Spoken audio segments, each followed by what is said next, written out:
now. We've done a 200% jump in terms of infections in 24 hours. Yep. 200% of the numbers that we saw 24 hours ago is now what we are seeing in the country today. 467 new cases of COVID-19 from a sample size of 3,728 gives Kenya now a positivity rate of 12.5%. Things are not looking pretty at all. Deaths? 0 recorded deaths. But again, this is a good thing. I think we're going towards now week 11 or so where we have not seen any deaths from COVID. But the numbers are rising. A number of people with symptoms presenting and getting tested, and it turns out to be COVID. We're getting into that season. It's interesting because as the seasons change is when we're seeing these numbers changing.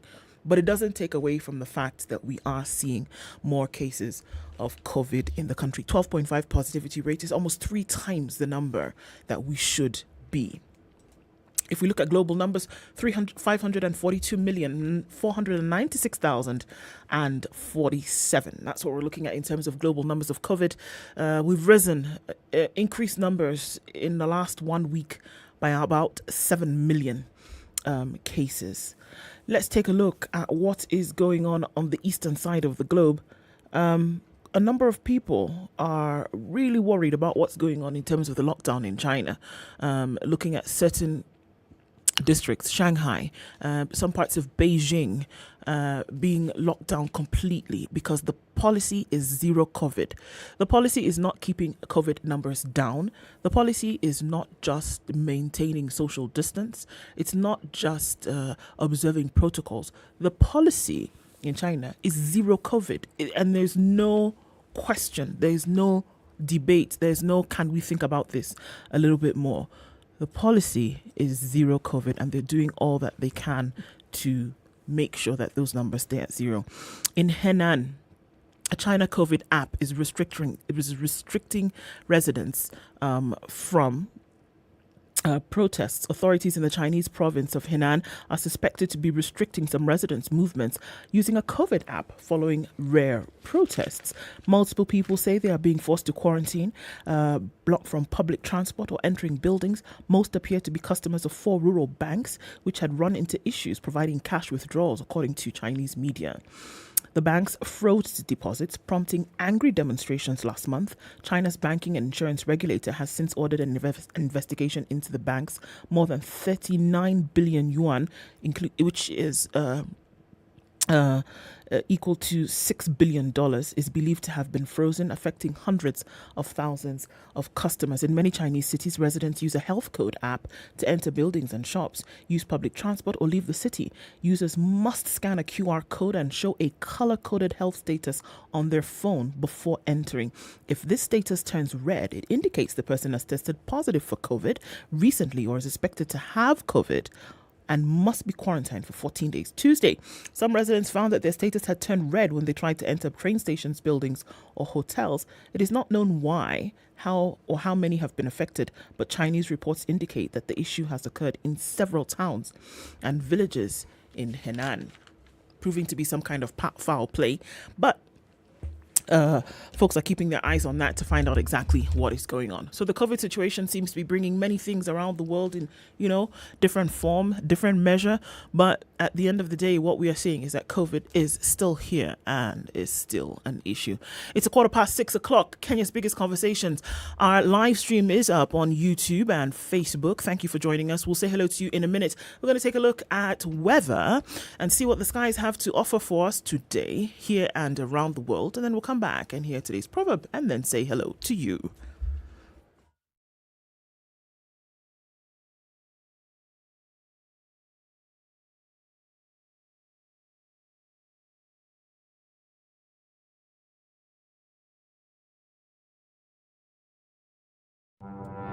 Forgiveness is always conditional.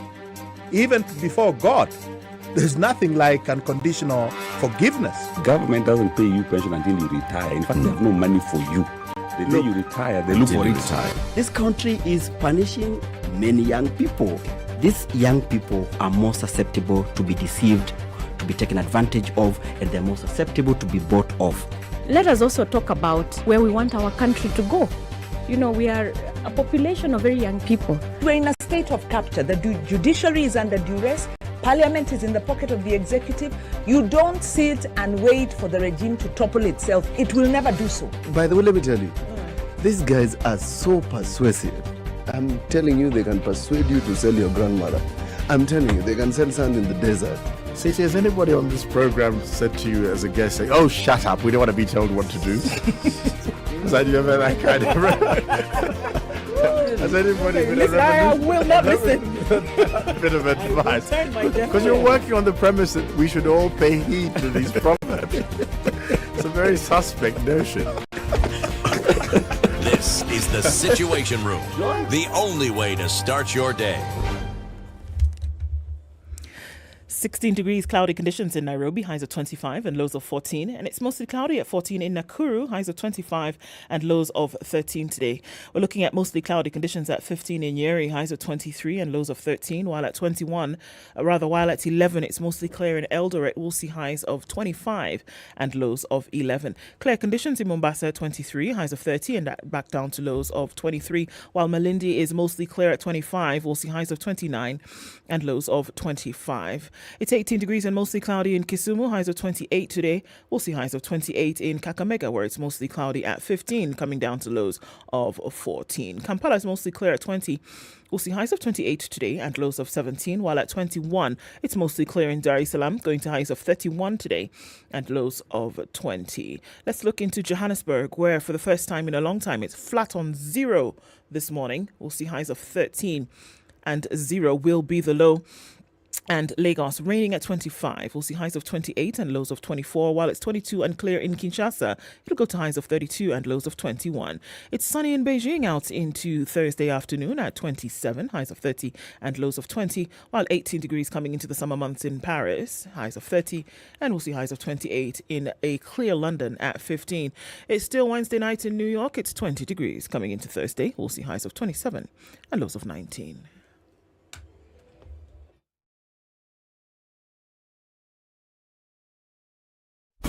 Classic soul, R&B, smooth jazz, neo soul, and nostalgic ballads. Make some noise. Yeah! You're listening to Spice FM.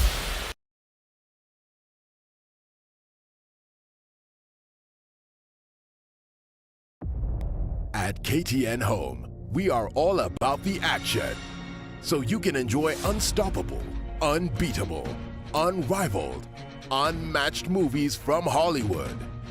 Get your popcorn ready.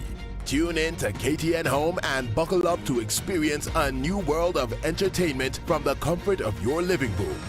Tune in to KTN Home every Monday to Thursday plus Sundays and catch Hollywood's finest movies from 10 p.m. for the time of your life.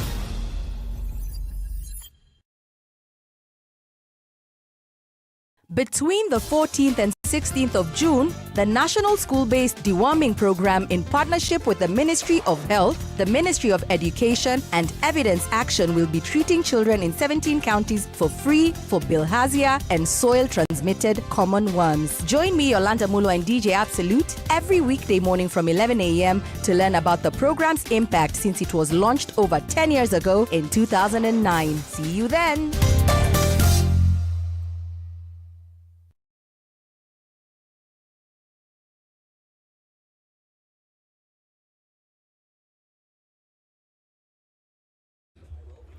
It's 21 minutes after 6 o'clock. Let's say a quick hello to you who are online this morning. Chichi Rose, I love that name. Chichi, good morning to you. Still beautiful. Absolutely, you too. We need the frequency of Chuka. City, where is Chuka? Chuka is Meru. Chuka is Meru. Abi? So Ednah, where is that frequency? Meru, what's that number? Whisper it to me and I can tell Costa where that is. Meru. Okay. Okwiri Shadrach says, good morning. You think I was 5 years old in that picture? Well, all right. Situation room. Eddie Odor has something really interesting, as always, to say this morning. He says, good morning. Nakuru is the only town in Kenya that manufactures a liquor in its own name. In honor of our sage, Siti Muga, I will send the Situation Room 1 bottle of Koru rum to celebrate his wisdom. Thank you. The rum is made purely from sugarcane juice. So now you know Koru has a rum and we're getting a bottle of it. Sugarcane juice. Such things. Good morning. Kisumu is tuned in. This is Saharan. He's tuned in with us. Yes, guys, I can see that picture. Some people think I was born in 1987. Somebody else thinks I was born in 1988. Okay, I'll keep on guessing. An apple doesn't fall far from the tree. That's what Chris Amolo says. Good morning. Tuning from Kisumu City. Jeffrey Mochama is tuned in. Tuko President Brian, we see you as well. Good morning. Listening in from Kasarani. And you're back. Yes, we see you, Karori. Welcome back. Maroa Peter says, well, thank you, sir. You all are too kind. And I was not born in 2001. My goodness, that would make me, an infant. Jenga says, good morning. Pamoja Sana. Malala says, good morning. Mujoko is tuned in this morning. And Moses Waabi, everybody tuned in this morning. Very many of you. We're glad to have you in the room today. Karibuni Sana. All right, as we kick off things today, CT, today's proverb. Yes, before I mention the proverb, I said Meru is actually Tharakanithi. Tharakanithi County. Yes, I'm still thinking. My mindset is still in the 20th century. How far are we from Nyeri, Tharakanithi? 35 kilometers or so. Okay. Yes. Possible that we're catching that frequency? Okay. It's Tharakanithi. All right, then. Right. The last proverb from the Seychelles. If the stomachache were in the foot, one would go lame. If the stomachache were in the foot, one would go lame. But you can still move about even if you have a stomachache, right? You can with a limp. But now that you have a stomachache and it's in the stomach, you can still move about because your legs will carry you. Your legs will carry you, but you'll double up. You'll be walking with a bit of a gait because a stomachache can be very debilitating. Yes. I wonder what they meant by this.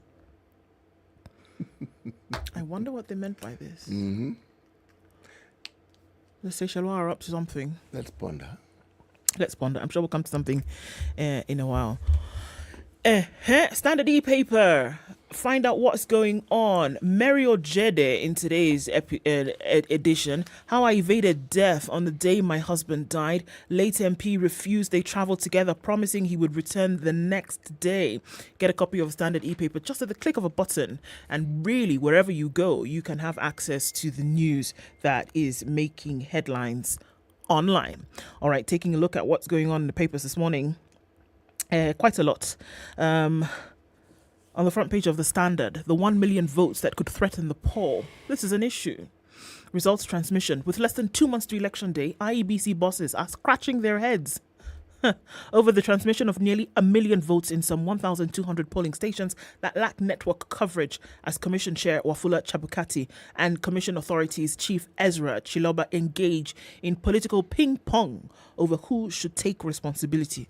Okay, so just as a guide to that, there are parts of the country where there's no connectivity right now, and then it would be difficult to transmit those results in whatever fashion because you just don't have connectivity. And these represent 1 million votes, 1,200 polling stations, which cover 1 million votes. So 60 days to the election, this scratching head scenario is taking place, and folks are these two are asking themselves, so who's responsible?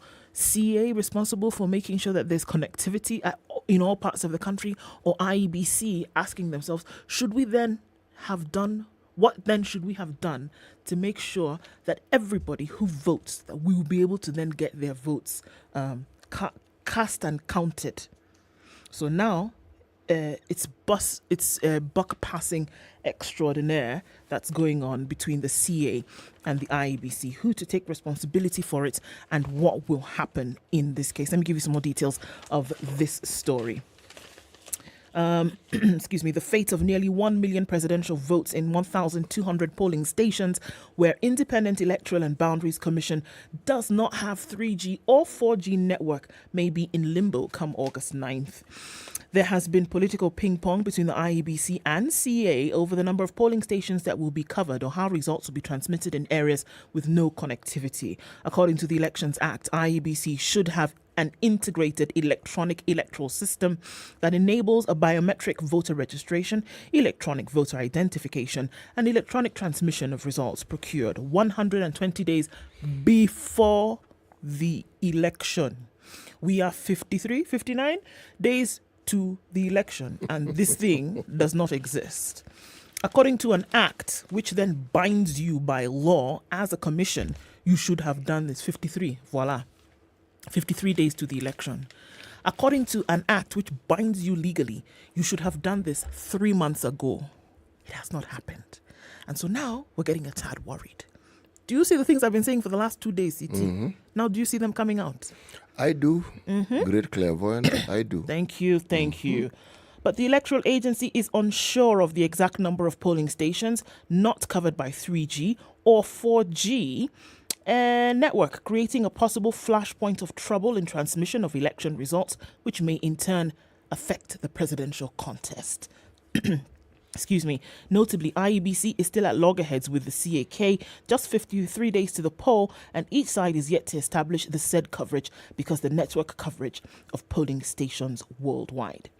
CA insists it is the role of IEBC to do verification and physically confirm the connectivity because they know where the polling stations are. Yes, which makes sense.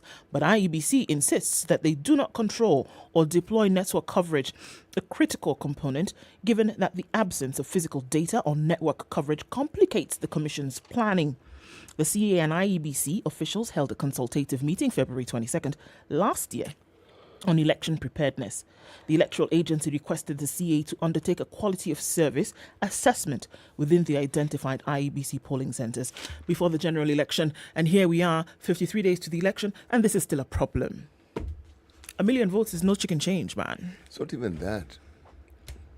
5 years since we had the last election, and there have been discussions about the preparedness of the IEBC for the longest possible time.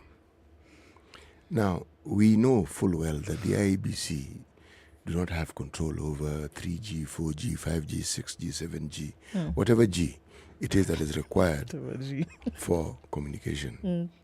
But surely there are agencies within, businesses within the country whose area of speciality and business is this. And they have the means and the wherewithal to ensure that this actually happens. So even as we have this discussion, what really are we saying? I'm sure we'll be told it's a question of money. Is it?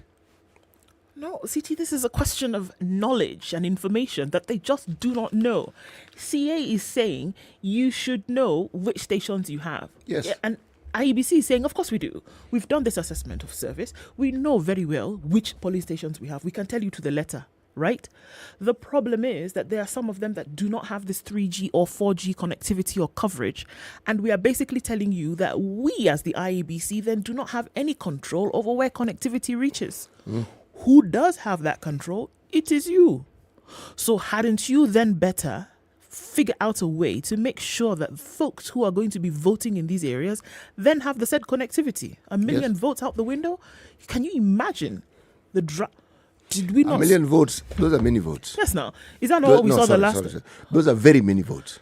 Is it not this thing that we saw the last time when there was election in this country and that was the contention that suddenly, out of nowhere, 1 million votes kind of disappeared?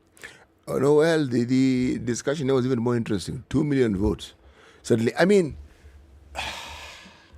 It's a big deal. It's a big deal. And then... What I find... to be disturbing is the manner in which IBC is handling these issues. Like it doesn't matter. Yes, because there is nothing that you have mentioned that cannot be managed and an appropriate response or explanation provided for. There's nothing. And yet, alarm bells are beginning to ring. You know, it's this tendency of people who either work within the government sector believing that they are not obligated to answer every question that is being asked. Actually, you are obligated to answer every question that you're asked. Yes. Regardless of whether you deem it as a silly question or one that doesn't hold any water, you're obligated to answer. And we all know how emotive our elections tend to be. Now, if you are not responding to questions which are already adding to this particular stormy situation that often arises when we have our elections, will you really say that we have not been fair to you when we start saying that it is you who has helped bring about this turbulence that we're referring to? Because a simple response, even if the response is in the future, say Yes, we're looking into it. We'll get back to you. You have responded. Yes. I don't know, man. It's starting to unravel at the seams a little bit late in the game, and it just gives you, some worry. Well, 53 days. There are those who would argue those are many days. So let's dish out a little benefit of doubt here, shall we? Let's do it. And say a solution will be found, and in due course it will be communicated to us in a satisfactory manner that we can all applaud and agree with. I just remember Ernest Hemingway's For Whom the Bell Tolls. It seems like the bell is gonging really loud right now. 28 minutes to 7 o'clock. Let's take a look at what's happening on the roads. Kenya's biggest conversation continues right after that as we look at more of what's going on in the news.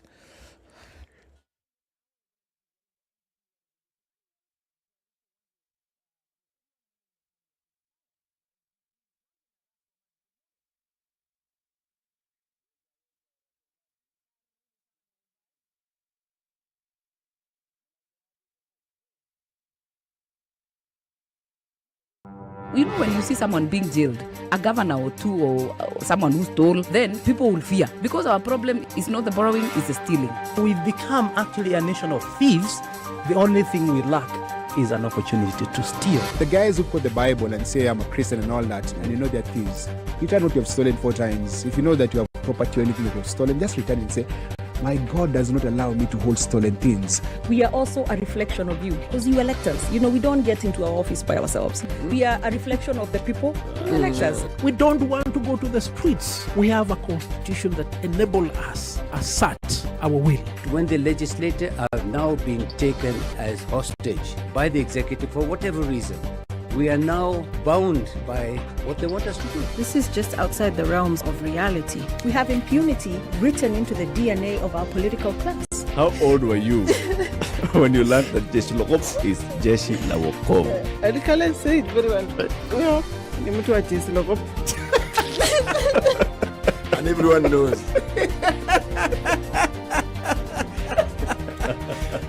Okay, it seems like it's building up only in some parts. Kiambu Road is building up traffic with nothing really happening on the Thika Superhighway this morning. Moving into the city, bumper to bumper in some parts, but more or less it's open. We're likely to see some action at around 7 o'clock or so, as has been the trend in the last few weeks. That traffic doesn't really start until thereafter. So folks who are leaving 5:30, 6 o'clock, you're not really getting stuck in the drama that is traffic. On Uhuru Highway, then going into the city, doesn't look too bad. Going out towards Westlands, you have a bit of traffic just at that nook getting towards Chiroma and then out towards Westlands. You should be all right. On the Southern Bypass, looks pretty good as well, taking you out of the city and then back in record time. All right, let's look at North Airport Road, where there is some action happening there. It's spilling over onto Outer Ring, and then further along east towards the Eastern Bypass is where we see some more action. All right, in industrial area, Lunga Lunga, Jogo Road, Likoni, Lusaka, that entire circuit looks good for now. Let's look at the action in about half hour or so. Let us know what's going on where you are. Talk to us on SpiceFM KE on Twitter. Text 40127. Classic soul, R&B, smooth jazz, neo soul, and nostalgic ballads. Make some noise. Yeah! You're listening to Spice FM.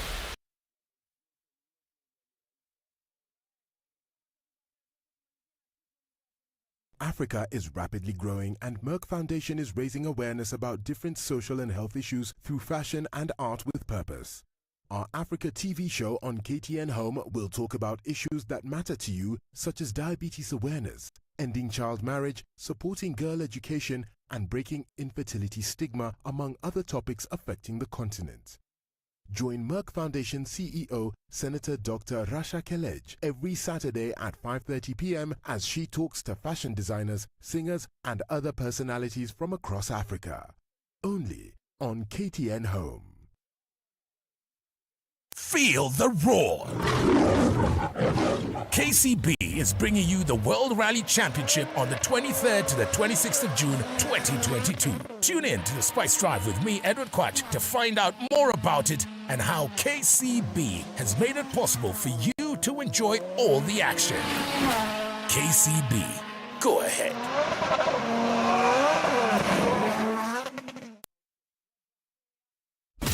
Classic soul, R&B, smooth jazz, neo soul, and nostalgic ballads. Make some noise. Yeah. You're listening to Spice FM.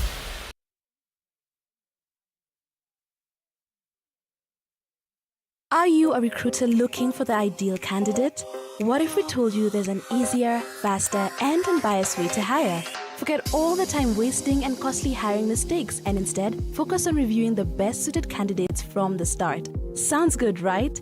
We offer you a seamless recruitment portal and access to our thousands of job seeker profiles to suit your hiring needs. In just a few clicks, you will be able to select the best candidates ranked by real data. Sign up today by visiting jobs.digga.co.ke and start your journey to efficient and effective hiring.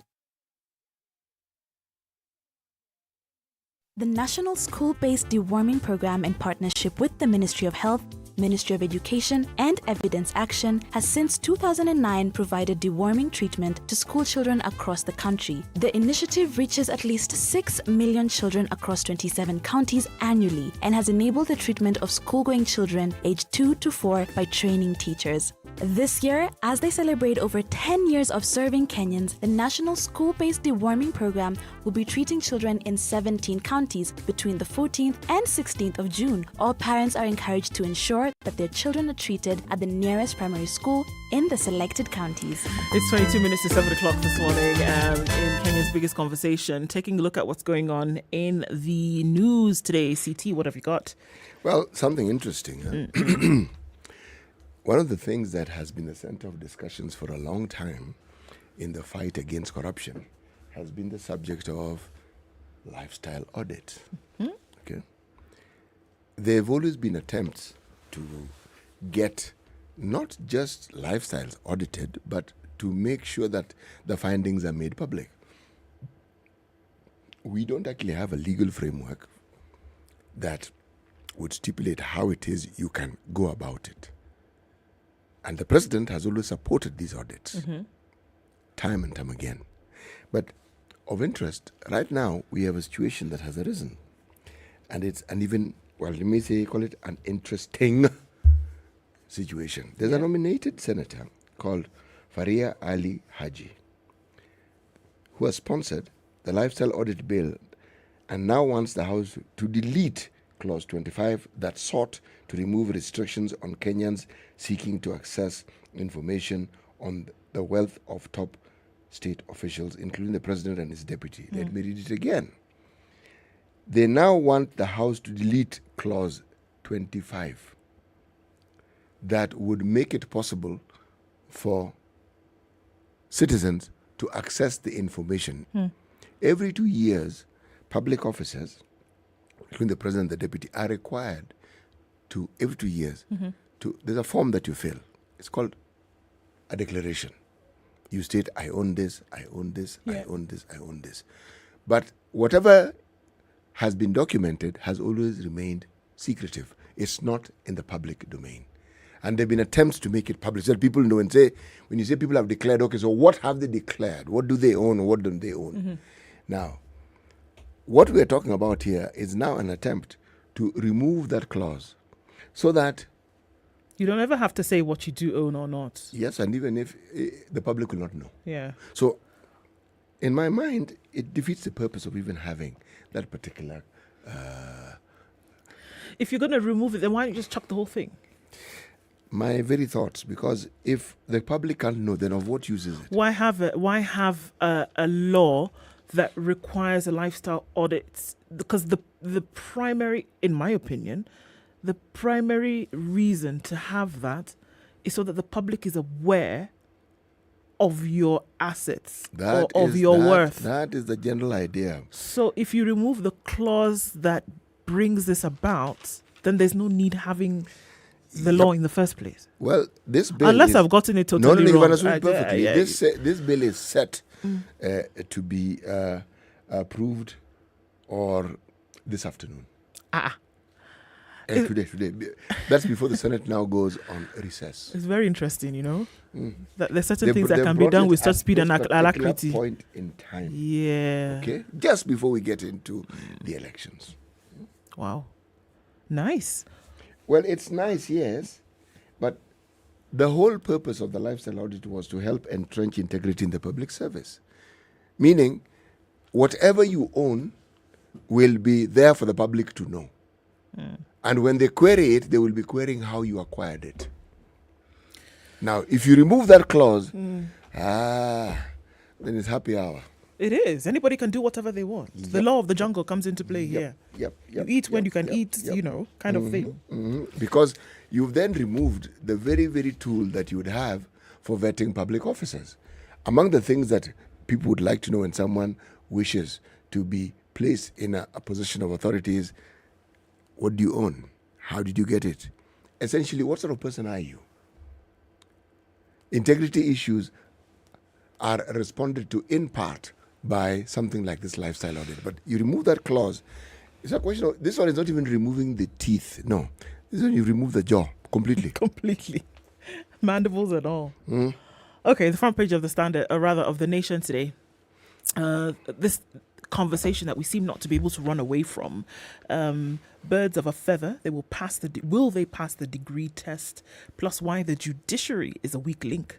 It's covered on the front page. The fall of Sakaja, the Nairobi super senator, is caught in a race against time over the validity of his Ugandan university degree that could also lock him out of the city governorship race. 2 days of high drama culminated yesterday in the revocation of his papers by the Commission for University Education and his lengthy tirade against President Kenyatta, whom he accused of personally supervising this fall.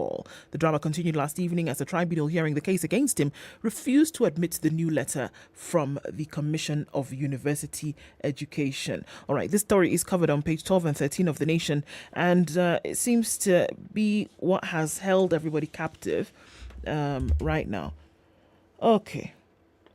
The rising political star of Senator Johnson Sakaja was yesterday on the brink as questions over his academic qualifications threatened to derail his bid for governor of the capital city. In a dramatic escalation, Sakaja blamed President Kenyatta, the patron who raised him to the national political platform, for his woes, signaling a major falling out between the pair, who rode to power on a popular wave through their glitzy party, the National Alliance TNA, in 2013. Trouble for Mr. Sakaja escalated yesterday after a letter from the Commission for University Education revoking its previous recognition of a degree certificate he had presented for clearance to run for Nairobi governor emerged. But in a new twist last night, Mr. Sakaja got a reprieve from the IEBC. This is the Dispute Resolution Committee, which essentially dismissed 3 petitions against him following the litigants' failure to show up. So these guys brought a case, and then la-di-da, voila, on the day of, decided, okay, we're just not going to show up. Which, you know what, in terms of process, you might want to show up to defend this thing that you're bringing. Usually that's what happens. You bring a petition, usually on the day that the case is being heard, you're going to want to show up. After all, it is you who made us all come here, and then you don't show. It's kind of weird, right? So they didn't do that. So of course the court had no choice but to say, okay, these guys who brought this case have not come, let's all go home. And that's what happened. He also scored another win after the team rejected the bid by the 4th petitioner, Mr. Dennis Gako, to introduce new evidence, including the letter by the CUE denouncing Mr. Sakaja's degree certificate.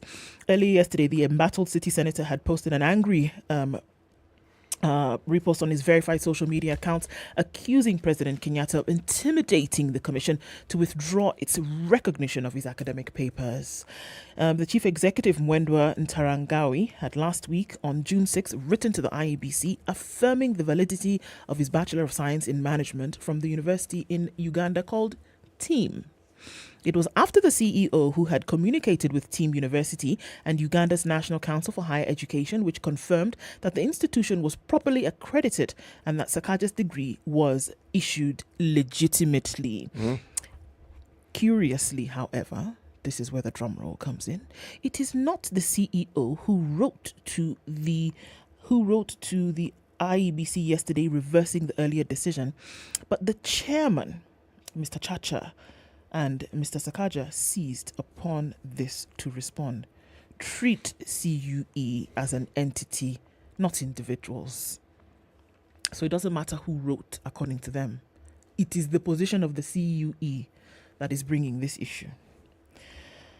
28 is the age at which Sakaja is said to have been nominated as a member of the National Assembly in 2013. In 2016, Sakaja claims to have graduated from Uganda's Team University. And so there's this whole hullabaloo. The Dispute Resolution Tribunal has thrown the petition out. But the issue that remains on ground today is that the Commission for University Education has revoked their clearance of his degree certificate, which is a what? It is a requirement for you to be cleared by the IEBC. Who has revoked it? The Commission for University Education. Why? This is the question. Why revoke it? Last week, they had said, we recognize this fella, right? Okay, now, CT. The CUE last week said, we recognize this fella. This week, they're saying, actually, you know what? We're revoking this earlier thing. Have you heard of a body who has done something like that in the last week or so? Do you remember somebody? Yes. Yes. Okay. Before I ask you to name this institution, yes. How does the CUE now? If I were to just take a stab at it, the name of the institution, does it begin with an I? It begins with an I. Okay. Now, leaving that one aside, this Commission for University Education, how does it appear? If they give you something this week and then they take it away the next week, how does it look? You know this one? It's looking like a duck. It's definitely looking like a duck. It's got web feet, this one. This one, and it swims. What is also of interest, I was looking at the Star page 5. Now, about Team University. Yes. Let me just read facts about Sakaja. Okay? Born February 2nd, 1985. Joined Vijana Nakibaki 2007. Became chairman of TNA 2012. 2013 nominated by TNA to the National Assembly. 2017 elected Nairobi Senator on Jubilee Party ticket. 2022 cleared by IEBC to contest the Nairobi governorship on UDA. Cleared. Okay? Which means he met all the requirements. Yes. N'est-ce pas? C'est ça. Yes. Now, Team University, not teams, team. Okay? A private university licensed by Uganda National Council for Higher Education. Similar to our CUE. Yes. Okay? Accredited to award undergraduate degrees. Started out in a rented primary school space in Team Business College, TBC, in 2001. Granted letter of interim authority to operate a private university on December 18th, 2007. Given full charter by National Council of Higher Education in October 2010. Licensed to offer open and distant learning, ODL, in 2020. So the university actually exists and it's genuine. Okay? The school, the university. Yes. So now, the discussion is, does our authorities that determine the veracity and the authenticity of universities and the accreditation, do they have doubts as to whether team actually exists and that team is a validly constituted university that can offer degrees? Do they have issues with that one? They don't have issues with team. They don't have issues with the school, whether it was in a mud shack. That's not their problem. You see where I've come from? I get you. Yeah, you see where I'm coming from? Yes, sir. So if there's no problem there, okay, have they said that Sakaja did not go to that school? No, please. Yes. Have we not also seen, should we say, instruments that represent letters that are said to have come from that university? Yes. Well, determining with clarity that indeed this gentleman was in that school, giving reference to his registration number, giving reference to the time he went in to that school, joined, and the time he left, and what he qualified in. Yes, sir. There have been references to that. Indeed. Okay? Now, so where's the problem? This is what I'm saying. CUE now have said they, as a body, because you need your local certification from this body, whether you brought it from outside or not, your local representation of this higher education needs to give their okay. They're not giving an okay on the university because, like you said, they have established that it exists. They don't have an issue with that. They have an issue with this degree certificate. Whatever the issue may be, we do not know. We don't know. Yes, last week, that's what I'm telling you, this dancing about. Last week, they said everything was okay. This week, suddenly, it's not okay. Now, I would be very interested in the merits of this argument. What is the problem with the degree? Can you just tell us? If there's a problem, just tell us what it is. But it does look a little bit funny that you would give it and then revoke it. Under what? Over what? On what? For what reason? And at the end of the day, that is where the crux of the matter is. If the CUE does not give their okay as to this degree, my friend, you will not get your clearance. Well, that is okay, but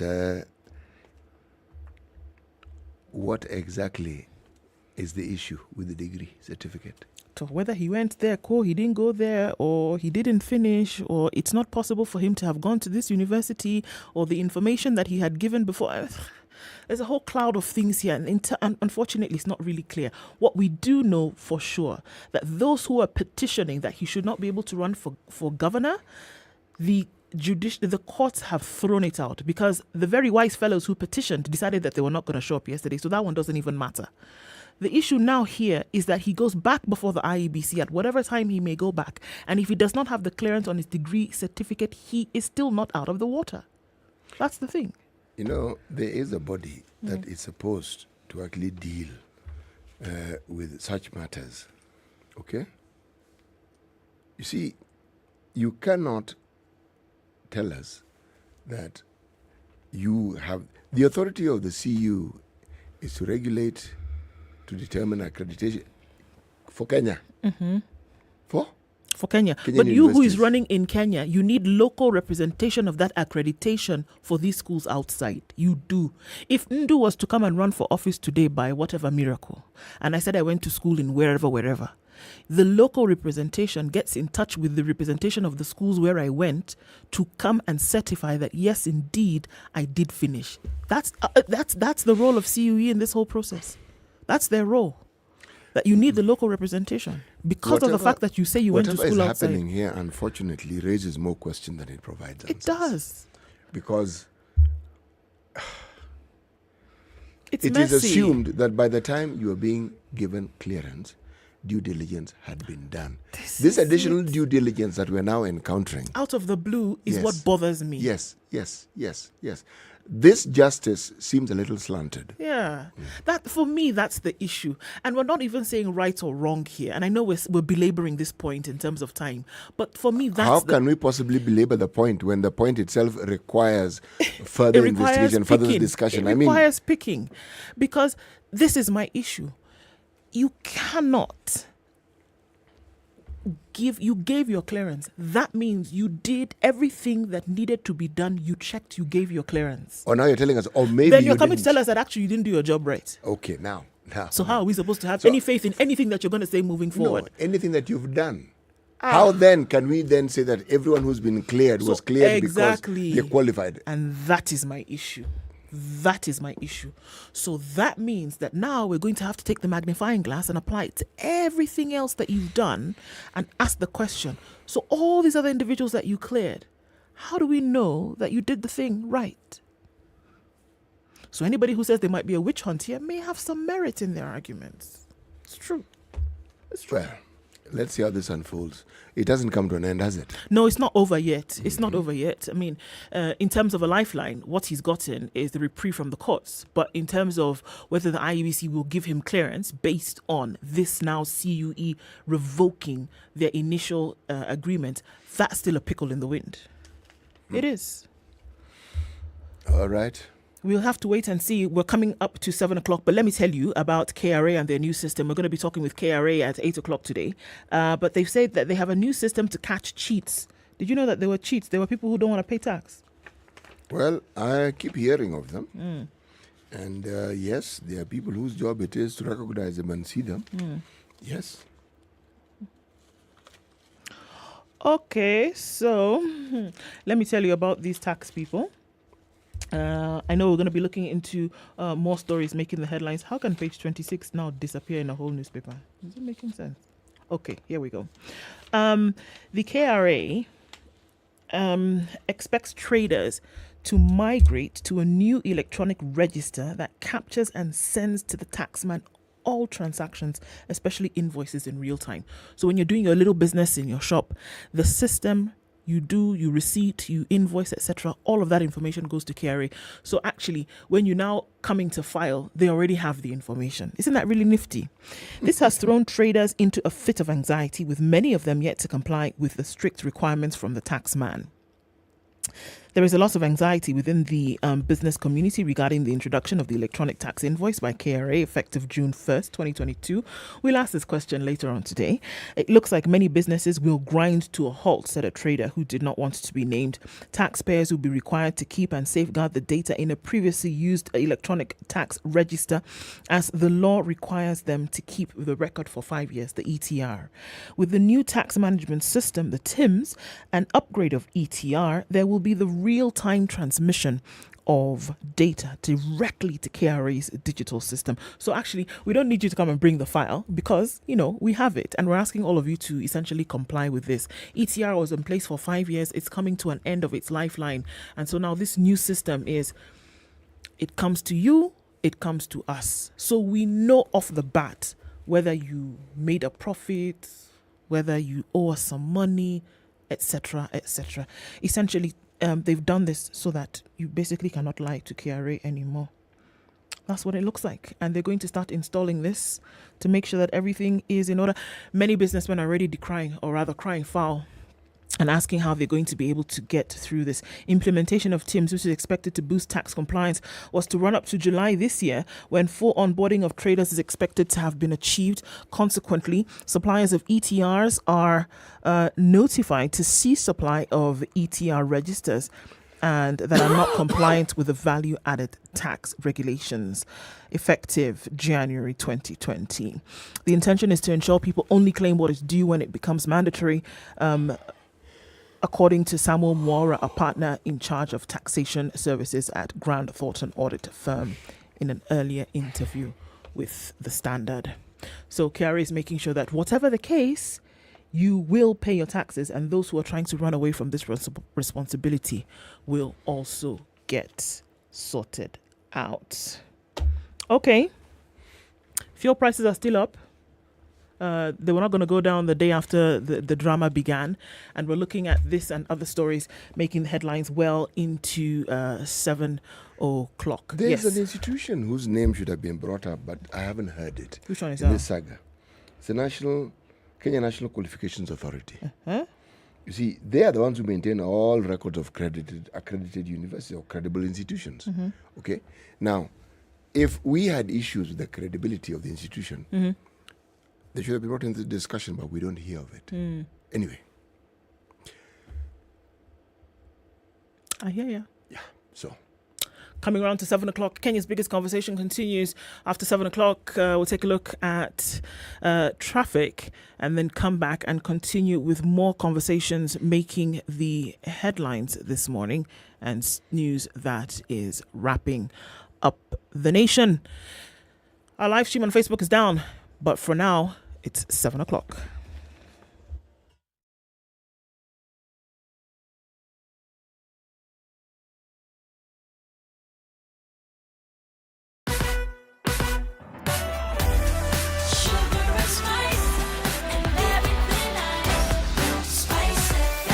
Spice up your life.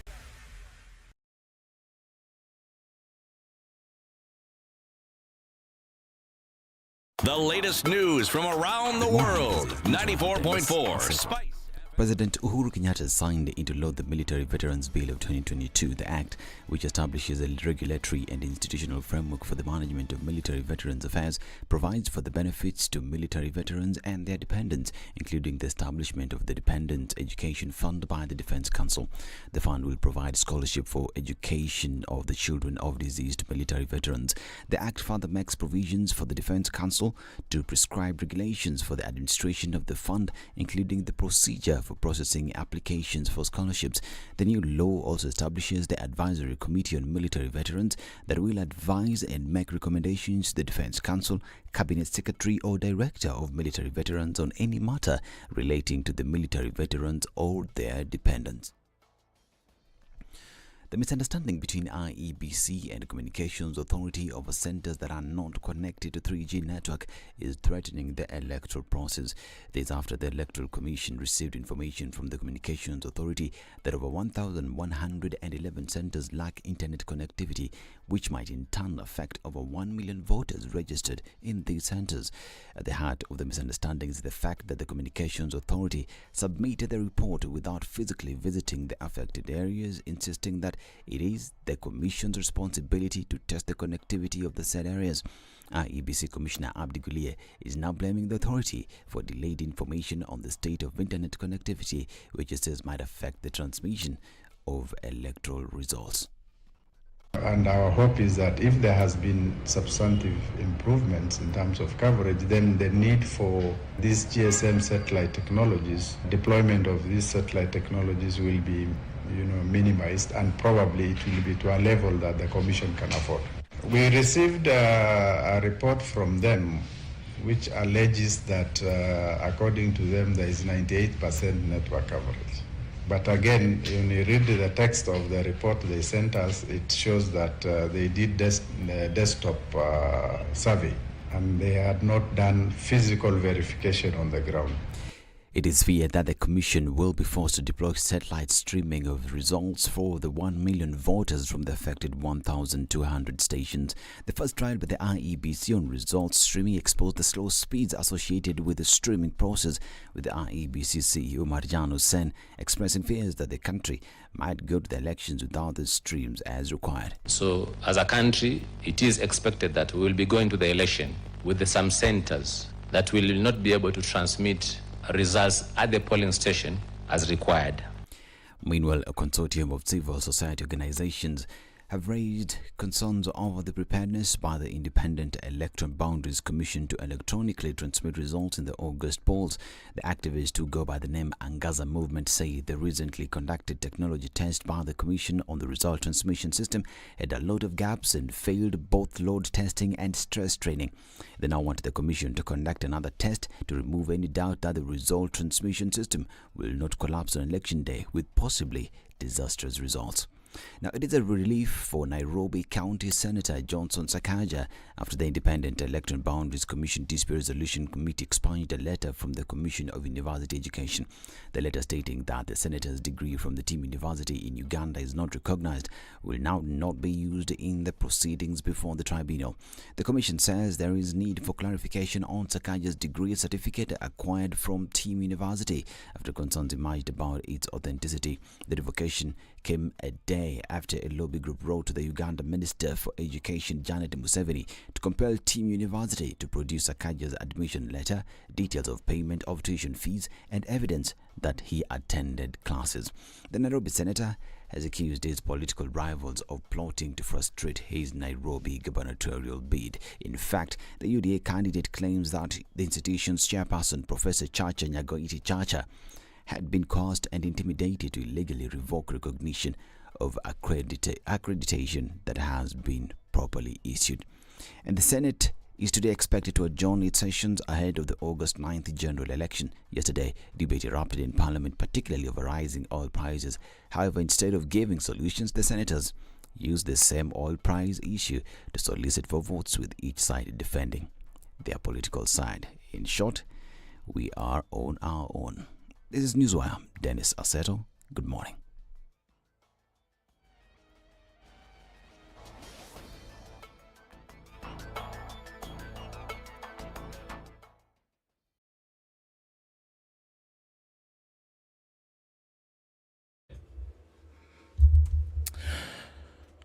Traffic hour starts earlier than expected this morning. We're seeing quite some of it on Jogo Road today, getting out towards Landis, which started really early this morning, actually. Langata Road, really busy as you're getting towards the interchange. And we're seeing some action on Uhuru Highway, moving really slowly. Then between the Bunyala Road roundabout and the Haile Selassie roundabout, you'll see most of the action there. On Gong Road, a little bit here and there, the pitter-patter of traffic has begun there. Where we're looking at full-on traffic is on the Thika Superhighway this morning. And it's not letting up. You're going all the way intermittent traffic then between the Pangani underpass and the Outer Ring Junction. Kiambu Road is what is taking all prisoners this morning, and we're looking at bumper-to-bumper traffic in and outbound. It's madness. Also on Limuru Road, we're seeing some traffic there. That continues this morning. Coming off of this place is called what? It's called Wayaki Way. There's traffic there, and you can actually get away from that if you use the Red Hill Link Road, in and out in not too much time. Let's take a look in about half an hour. What's going on where you are? Talk to us on SpiceFM KE on Twitter. Text 40127.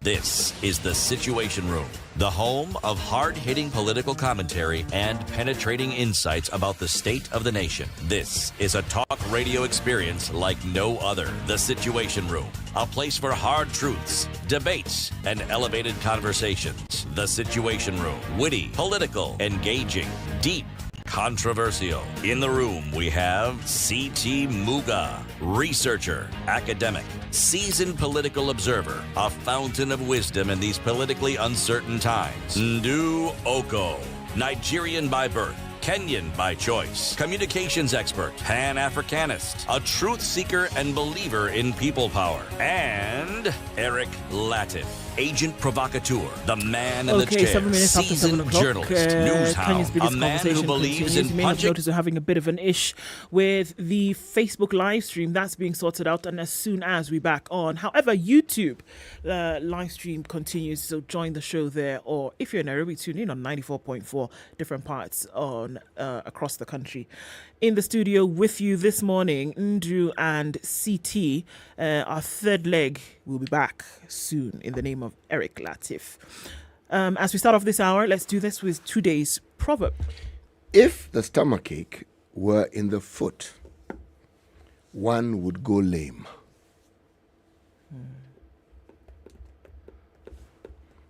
Or if the foot ache were in the stomach, one would go hungry. Well, yes, the stomach has its own ache. The foot also has its own ache. Abi. Yes, but if we're to let our imagination travel a little bit and imagine what would happen if the stomach ache Was in the foot. Yes. Stomach is all pervasive and really debilitating. Yes. Well, somebody who has a throat ache this morning and doesn't have a voice is gubernatorial candidate, Honorable Wavinya Ndeti, and she's not able to join us this morning for health reasons. We're looking forward to having that conversation with her in the near future about what her vision is for Machakos County, taking another stab at that. So that will come up in the future. This morning, though, we continue looking at some other issues that are affecting us here and there, taking place in the news. There were two names that shouted at us for the last, could be 3-4 years, right? They were Aurora and Kim Warer, right? They were two what? Mm-hmm. They were dams. Okay, well, they would have been dams. Thank you very much. Yeah, they would have been dams. They were to be dams. Yes. But, however, they never were. Exactly. Now, would it not surprise you then, Charles, that now Kenya has defaulted on 5 billion shillings in terms of loans that were to be paid for two said non-existent dams? What I marvel at is by the time you're paying off 5 million, how much did you borrow? 5 billion, Baba. Yeah, sorry. Billion. Sorry. Yeah. Billion. Yes, thank you. That migration hasn't quite happened in my brain yet. Million to billion. Yes. Is okay. 5 billion, you've defaulted. How? That means that's not all the money that you were paying. So how much was it that you're supposed to pay, right? That's the first problem. Number two, these dams don't exist. They don't. Okay? They don't. Let me give you the They details. exist in name only. Kenya's inability to honor its debt obligations has been exposed in a report by the Auditor General, which also reveals that the government has defaulted on servicing its loans by 5.11 billion shillings. The default exposes Kenyans to risk of legal suits that may lead to penalties and subsequent loss of public resources.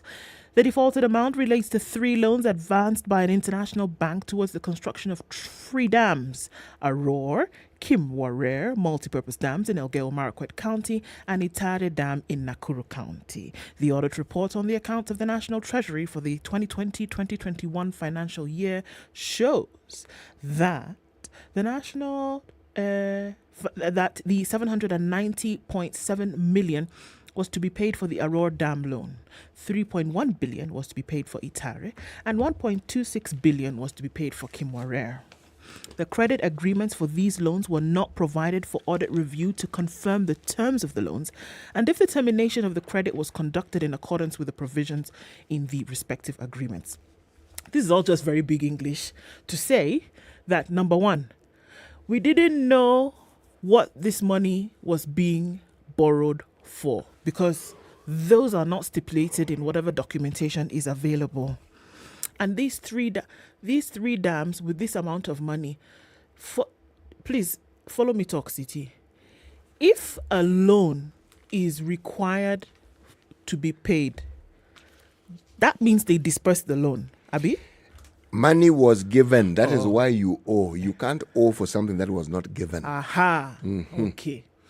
The subsequent question then would be, if money was paid for something for which you are paying a loan, where is that something? Well, that article also indicates, and I can answer, and I will read. The Italian bank says Kenya has failed to make payments amid investigations into the billions of shillings that were shared in foreign banks and never wired to Kenyan government accounts. Okay, right.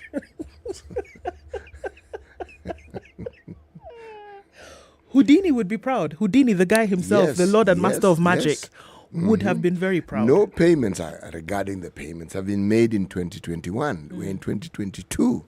Okay?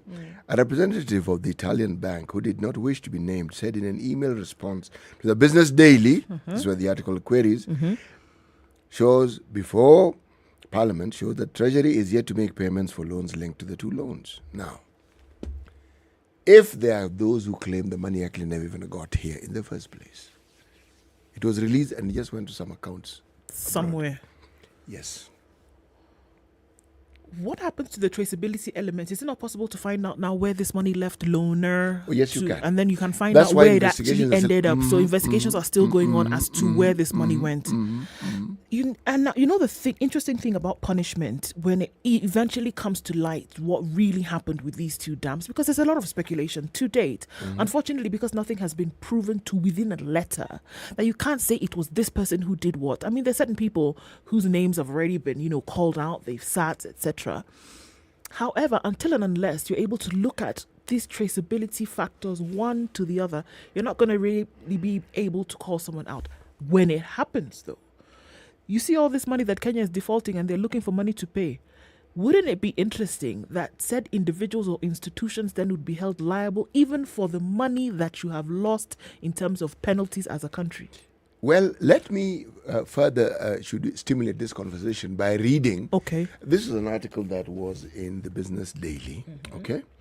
It says, analysts say that the non-payment of the loan cannot be viewed strictly as a default given the ongoing probe and court action over the suspected irregular transfer of billions of debt and misuse of funds for the 2 dams. And I continue.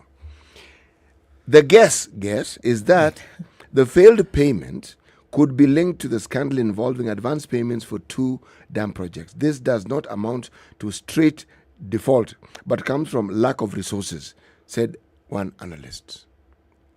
What am I saying? I'm saying the waters that these particular dams are traveling in are really choppy. There are very many conflicting things that happened. Literally and metaphorically, yes, of course. It isn't a straightforward money was borrowed to build a dam. No. Money, yes, was borrowed. Italian bank said, yes, we give you money. Money went to other accounts. Didn't come here. This Republic of Kenya didn't come. but stayed there. So investigations are taking place. So then one on the other side could equally argue that here you're asking Kenya to pay loans for money that actually never came to Kenya. And they're asking you pay for what exactly? So what exactly are we paying? What exact government would be able to sit in corner actually? If you're going to look at technicality, even if there was documentation stating that this loan was then being offered to Kenya, yes, Kenya could argue very, very strongly actually that if you already established that this money never actually came into Kenya bank space. Remember, there are two individuals. Then how are you going to hold me liable as a sovereign state for paying this thing? Yes. There are two individuals who worked at the Treasury, the head of the Treasury and the principal secretary. Remember, they have court cases regarding this very, very story. The story being the Aurora and Kumarer Dam. They are, among other things, accused of having transferred 19.8 billion, which was an advance payment. And this advance payment went to certain offshore accounts, ostensibly for the Aurora and Kimwarer Dam. Now, which dams, as we all know, was never built. But let me just mention this. The twist gets twistier. Okay. In 2019, President Uhuru Kenyatta, that September, cancelled the Aurora and Kumarer Dam project. Just so that you understand. Cancelled.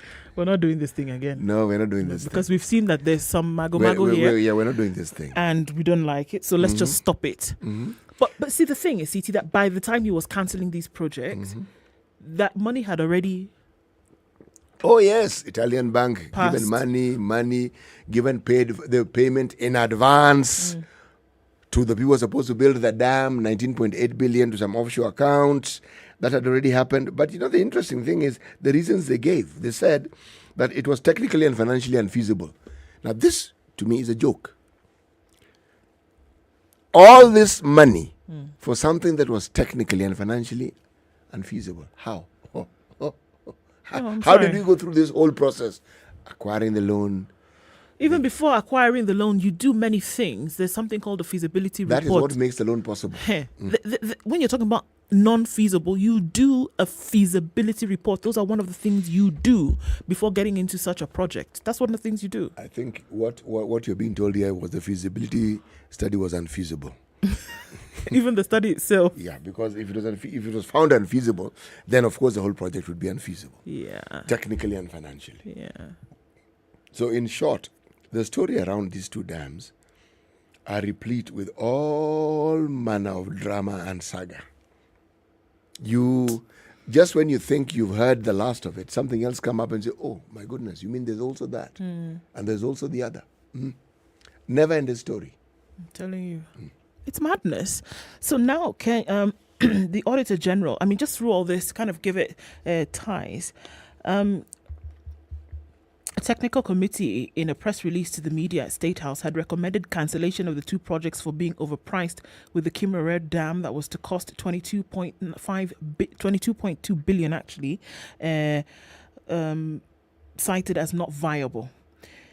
Professor Moringa's committee in the press release at State House, however, recommended that Aurora Dam should progress but be scaled down to 15 billion. At the time of the cancellation, the government had already pumped in 7.5 only. Remember that, only 7.5 billion? Only. Yes, in two separate advance payment guarantees to the project. The advance payments guarantees to the contractor behind the two dams were financed by a commercial loan from a bank in Sao Paulo in Brazil. It is the first time a Brazilian bank was being linked to the two projects, but it remains unclear whether the amount was to be paid to the CMC de Ravenna, this Italian company that you talk about, that was contracted to build the two dams, or through intermediaries. At the same time, Ravenna was filing for bankruptcy. You think? Why don't I just throw a little oil into the fire so that you actually understand this further? You see, the advance payments were made directly. Now, unfortunately, for those who made those advance payments directly, Section 57 of the Public Finance and Management Act, PFMA, all public debts have to be paid into the consolidated fund at the central bank, and any subsequent expenditure mandatorily approved by the controller of budget for accountability and transparency. This did not happen. the monies that were being paid to these offshore accounts. And the name of the insurance company that received this money, again, is an Italian insurance company called Italy's SACE Insurance. Now, if payments that were being made to entities that were linked to the dam were irregular, you'll read through these stories, and there is nothing regular about this whole thing. There really is. You actually get the impression that this whole scheme was set up in the same league as the Anglo-leasing and the Goldenberg schemes, where something sounds like it's supposed to help the country, but the purpose was to simply defraud the country. But you know what baffles me, really, I've not been able to come to terms with this, and I think that if we start to think about these matters with an interrogative eye, that perhaps we'll also be in the same boat. That for something as staggering as a dam, I mean, we're talking about something that essentially is going to provide thousands of gallons of water on a daily basis to communities. Essentially, it's going to change lives irreversibly. I mean, you're looking at then piping water into homes, you're looking at irrigation, you're looking at then heightened agriculture, you're looking at exactly giving a facelift to communities and doing things that they would never have been able to do before. True. It would be huge also in terms of geographical space. True. You cannot disappear a dam. No, but we have proved that we can. Ordinarily, you couldn't. We have. Ordinarily, you can't. You But can't. us, we disappeared 2 dams. Two, 3, not 1. Yes. So my question is, when you do the feasibility study, when you do all of these things, the intention was never to have them exist. No. And I think that's the really scary thing. That you do all of this, you engage your entire technocracy in your ministries. You have people working, you have engineers doing this study back and forth, just for the sake of having some kind of paperwork. But your intention was never to get it done. That, as uncomfortable as it is to hear the words, is the face of the people that you're asking, who are asking you to put them back in government. Yes. Yes. Those are the people who are asking you to put them back in government. Dams that could irreversibly change the lives and livelihoods of people across the country. For the issues that we're talking about today, we spoke yesterday about the people who are suffering from drought and issues. 2.3 million has now gone to 4.4 million. Let those numbers stick in your head. 2.2 million 9 months ago doubled, has gone to 4.4 million in 9 months. People now who will suffer because of lack of water, because of lack of rain, because of lack of food. In the boundaries of this country, you still have people who said, let's build dams to sort out the problems in different areas of the country. And then you basically disappear an entire project. The numbers sound really flashy. The details of how what sounds really sexy. But the truth of the matter is that what you've done is that you've plunged millions of Kenyans deeper into the belly of poverty. Let that ring. You know, the thing that perhaps is often missed out on is when you talk about the importance of leadership, people think of the positive aspects of leadership and they forget that influence, for it to be influence, doesn't have to be positive. No. When you have scandals of that nature operating at the very highest level of government and implicating some of the highest officials within government and within a ministry as sensitive as that one of finance, you then marvel at how it is at the level of our school examinations. The constant discussion is never the examination, but the cheating thereof. And that cheating elevated to yet a different level. We are now embroiled in discussions about who has a degree and who doesn't, and whether that degree is a degree or it isn't a degree, and whether it is. I mean, there are people who claim to have gone up to Form 4. There are those who argue that school, they say they went to have no record of their having been there. And the stories go on. The question that comes to mind is, if indeed you don't have a degree, or if indeed you simply acquired it by whatever means, but you have the gumption to sit before committees that determine the veracity of these things, and you claim that indeed... With your full chest. Kabisa. Okay?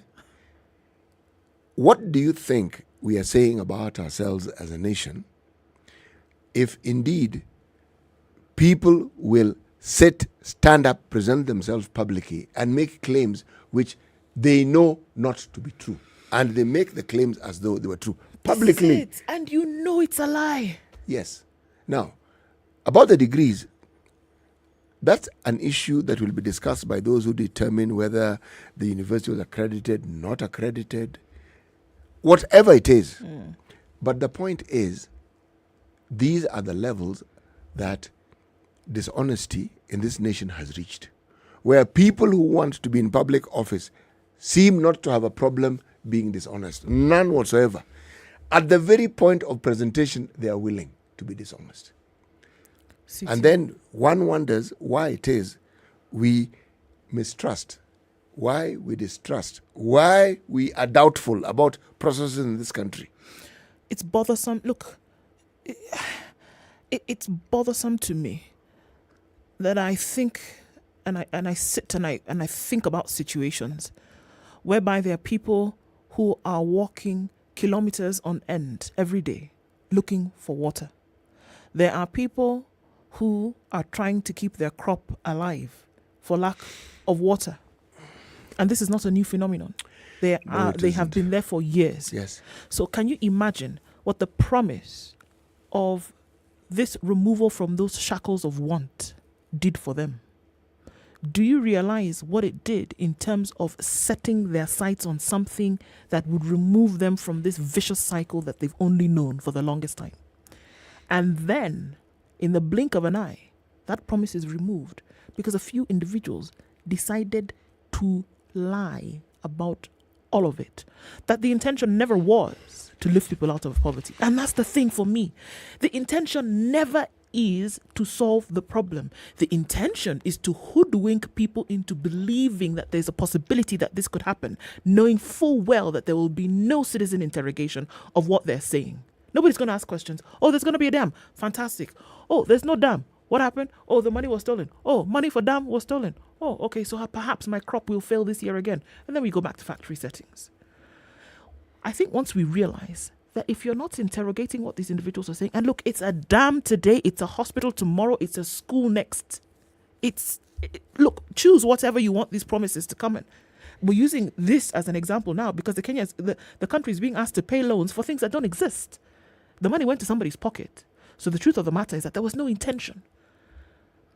In the courts of law, they tell you that it is very difficult to prove intent. But here, can you imagine, for something that the world over has said, it's very difficult to prove intent.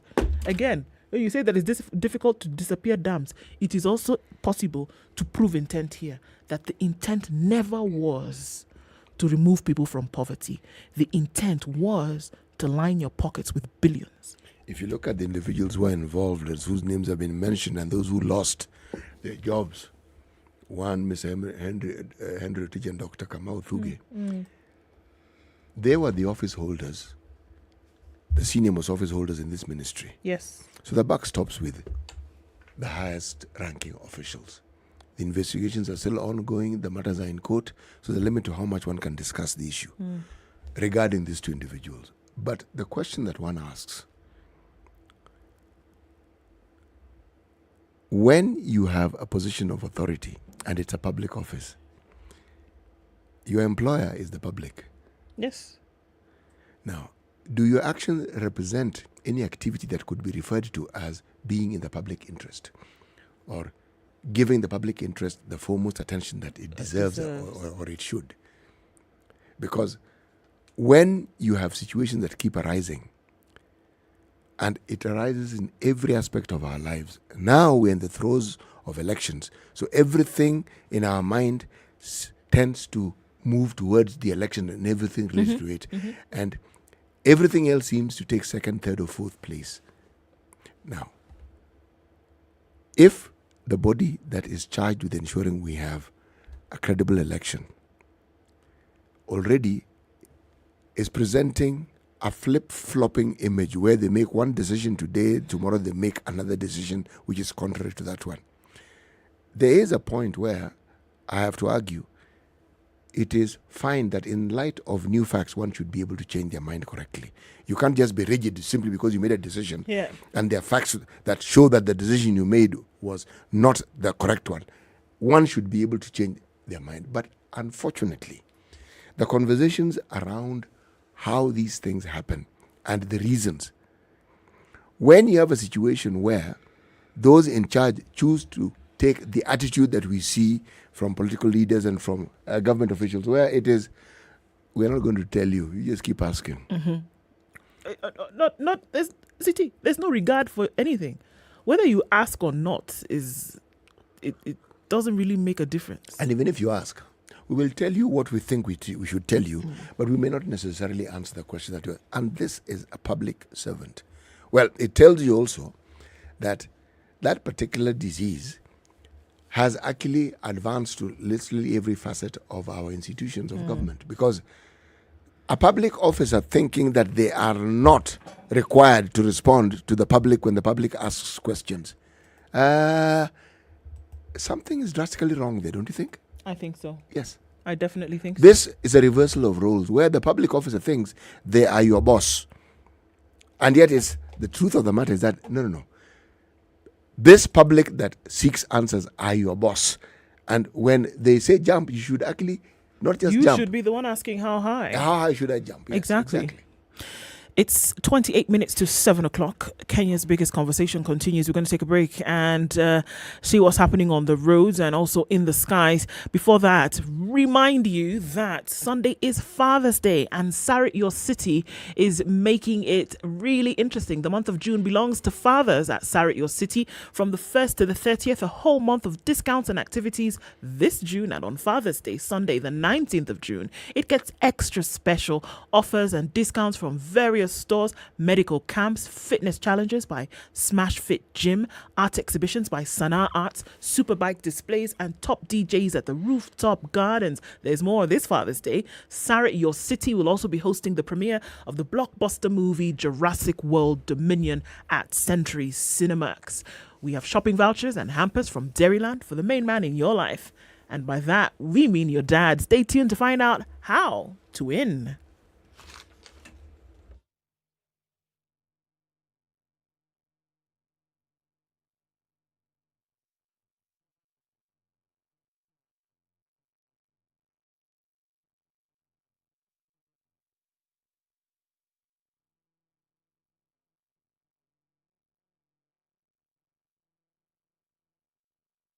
Cloudy conditions in Nairobi at 15, highs of 25 and lows of 14. It's sunny at 14 in Nakuru, highs of 25 and lows of 13. Partly sunny at 14 in Nyeri, highs of 23 and lows of 13. Looking into Eldoret, 13 degrees and sunny, highs of 25 and lows of 11. Mombasa is cloudy at 24, highs of 30 and lows of 23. And Malindi is cloudy at 24. We'll see highs of 29 and lows of 24. At 19, Kisumu is mostly cloudy. It'll go to highs of 28 and lows of 18. While we're looking at cloudy conditions at 18 in Kakamega, we'll see highs of 28 and lows of 14. All right, let's take a look into Kampala, where it's mostly sunny at 20, highs of 28 and lows of 17. And at 21, Dar es Salaam is sunny, highs of 31 and lows of 20. Johannesburg this morning, -1, freezing, highs of 12, back down to lows of -1 today. Raining in Lagos at 25, highs of 28 and lows of 24. And it's clear in Kinshasa at 21. We'll see highs of 32 and lows of 21.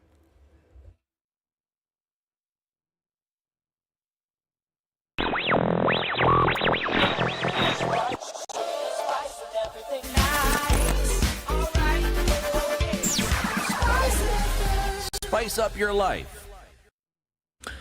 All right, the time tells us that we are in traffic hour now officially. Coming off Langata Road towards that interchange is where we'll see a lot of action right now. Uhuru Highway then leading you to the roundabout at Bunyala, and then out towards that Haile Selassie junction is looking pretty busy. We're looking at bumper to bumper going out. Folks who are not onto the expressway and are on the roads below, you will see that action through to the CBD and then out towards Westlands. Coming off Jogo Road, we're also seeing that pitter-patter of traffic right there at the train station station, getting out then towards the City Stadium roundabout, out towards Landis and onto Kamkunji at the roundabout. That's going to continue for some time. Let's look at the Eastern Bypass, where it's taking off some traffic from North Airport Road this morning, and we're looking at Manyanja, Juja and Kangundo Road joining with Outer Ring. It's not too messy, but it's likely to get crazier as the day goes by. Lunga Lunga is also connecting with Outer Ring, doing something there. Let's take a look in a bit rather. SpiceFM KE on Twitter, talk to us there. Text 40127. Classic soul, R&B, smooth jazz, neo soul, and nostalgic ballads. Make some noise. Yeah. You're listening to Spice FM.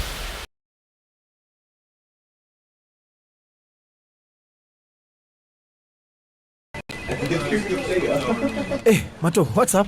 You're not yourself today, man. Just a little push and pull with my taxes.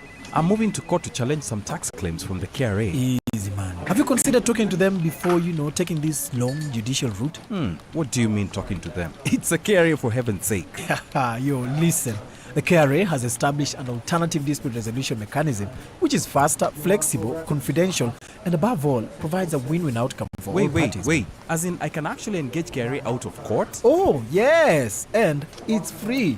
Now, able get that gloom off your face and go talk to KRA today. For more information on KRA's alternative dispute resolution, write to adr@kra.go.ke. KRA, tujadiliane, tuelewane.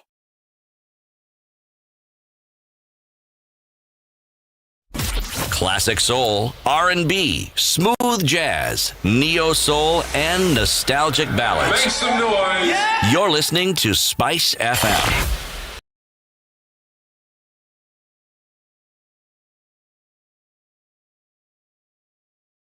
Standard Group's Farm Kenya initiative is the umbrella entity for all agriculture-related channels, activities and investments. The media platforms under the Farm Kenya initiative include the Smart Harvest Weekly Pullout in the Saturday Standard, KTN Farmers TV, a 24-hour agribusiness TV station, Maisha Kilimo, a weekly agriculture show on Radio Maisha, AgriTalk on Spice FM's morning show The Situation Room, and Grind na Agribiz on Vibes Radio morning show Morning Vibes.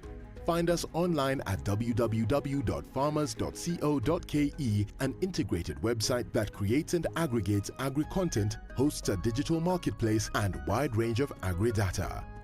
Other platforms include specialized events such as the annual Mkulima Expo, quarterly Farmers Kenya Breakfast, and dedicated social media platforms at Farm Kenya 254. Farm Kenya, working to secure your growth.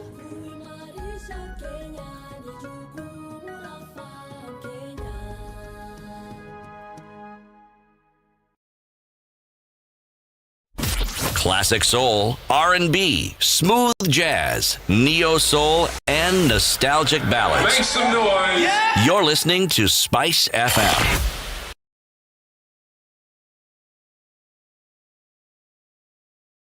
This year's Father's Day extends the entire month of June with Sarit, your city.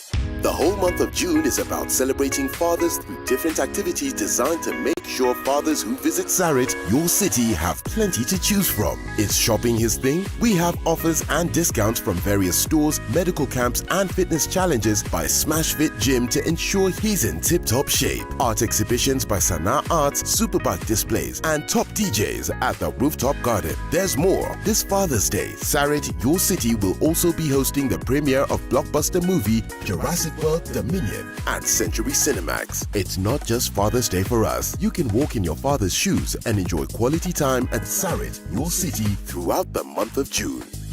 It's 21 minutes to 8 o'clock into the second hour of Kenya's biggest conversation today. So we looked at the dams, right? And how, well, we didn't look at them because they're not really there. Now, ugali. The cost of ugali is likely to go up. Now, you know how you have, in chemistry, how they used to do this? There's a compound, it doesn't become something else until you add something to it. So maize flour, it does not become ugali until it is now cooked. Abi? You can't say, I'm going to buy ugali in the supermarket, in the packet. That's the flour. Once you do the whole water thing, then it becomes ugali. You can't buy ugali in supermarkets. No, I mean in the packet. But there's a section where... I get it, fresh food. But we're saying that the ugali that you eat like that, until you've now added the water. It's maize flour. It's maize flour, Abi. Water. Apply a little heat to it. And then it becomes ugali. Now, there's pain as cost of maize flour rises. A 90 kg bag of maize now costs 5,200 shillings. Sorry, start again. All right.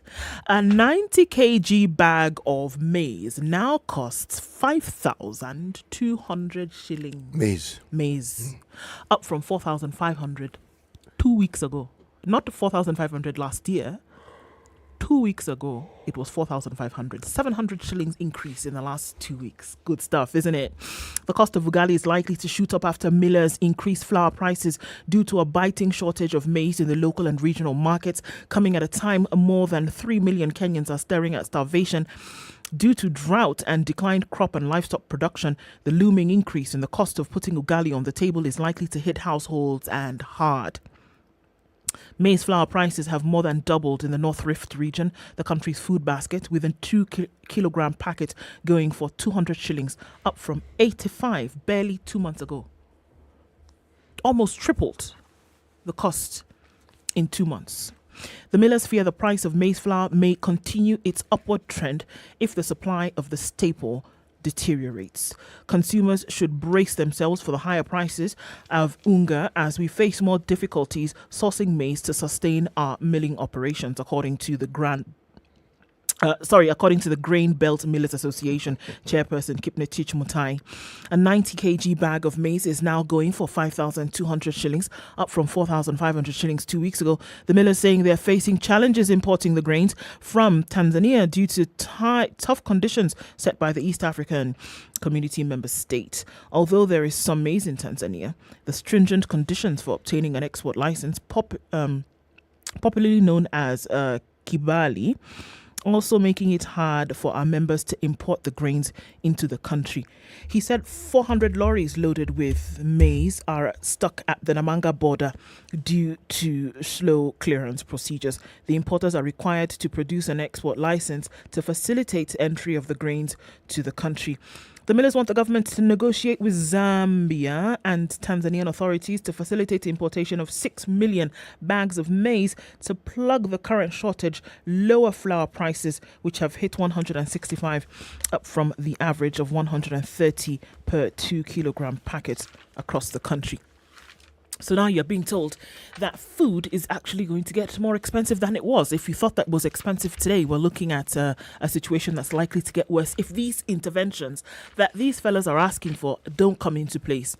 Asking the government, do your negotiating tactics with the region, Tanzania and Zambia, see if we can get maize to come into the country. If not, the very little that we have, we're going to have to put a higher price tag on them and Kenyans are going to cry foul.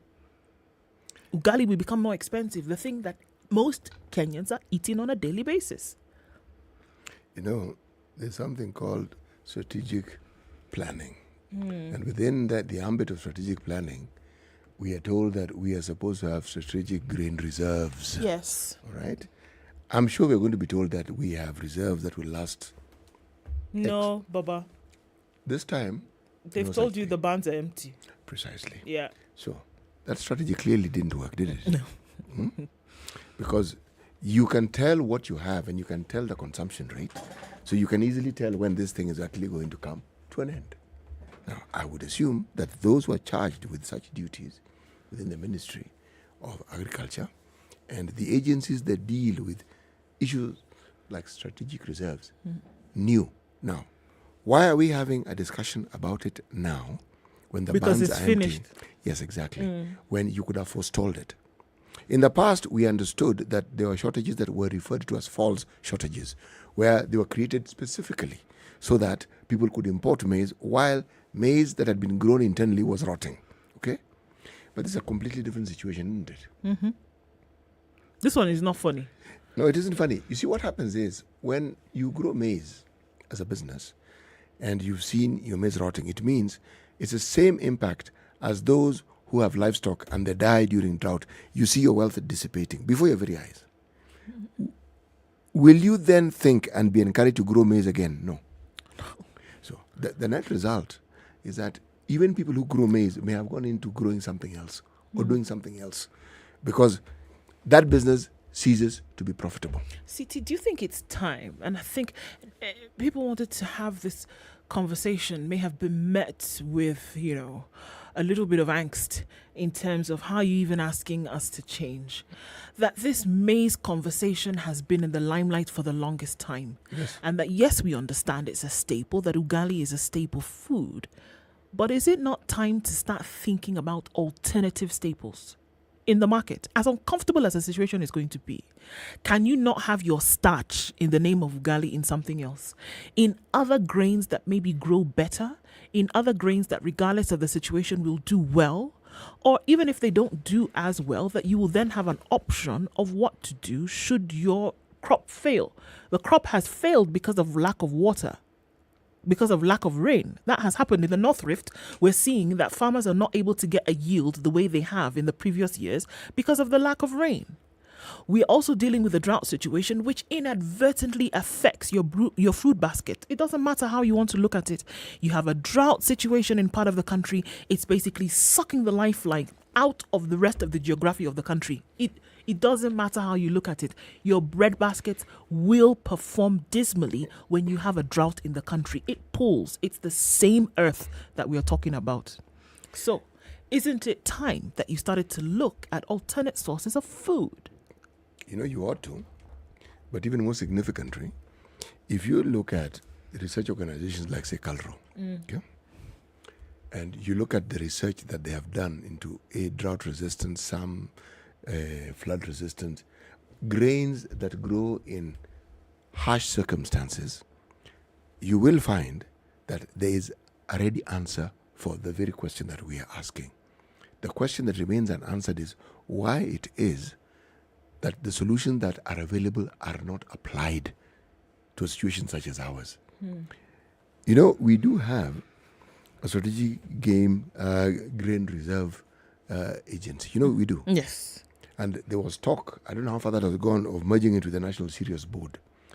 We don't lack for institutions and organizations that are charged with ensuring that these things we're discussing are foreseen and averted. They exist.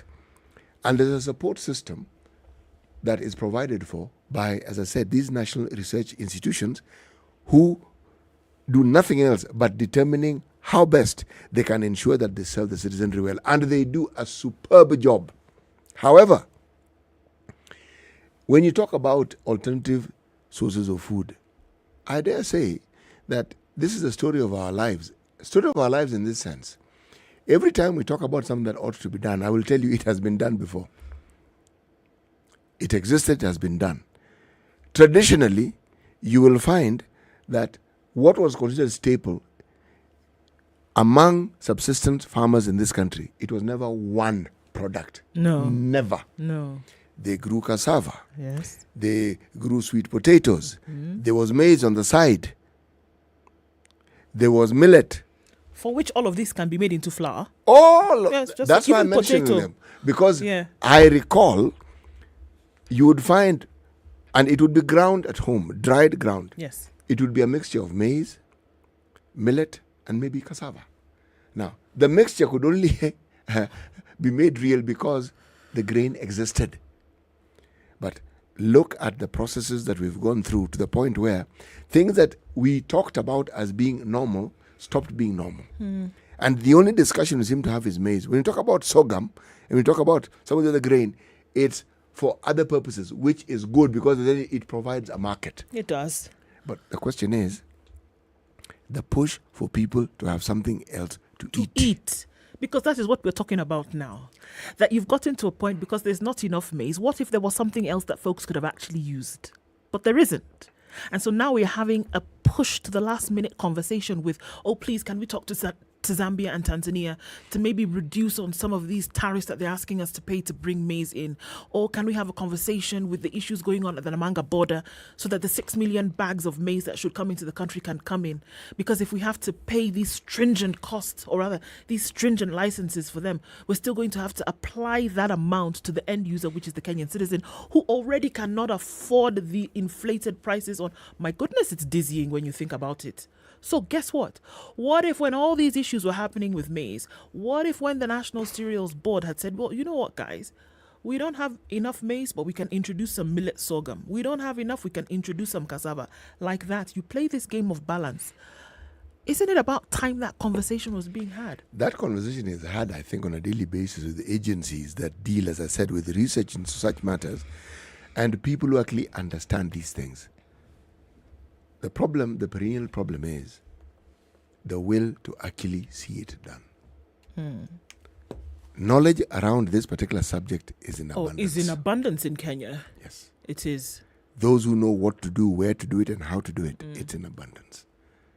But the question that I would ask is, why did our conversation over time only get to maize and remain at maize? At maize.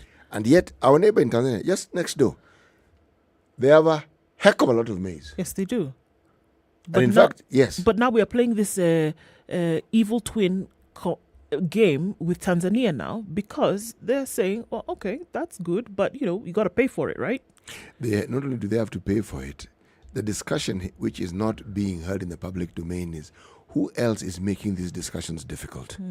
Because they have an interest in importing maize.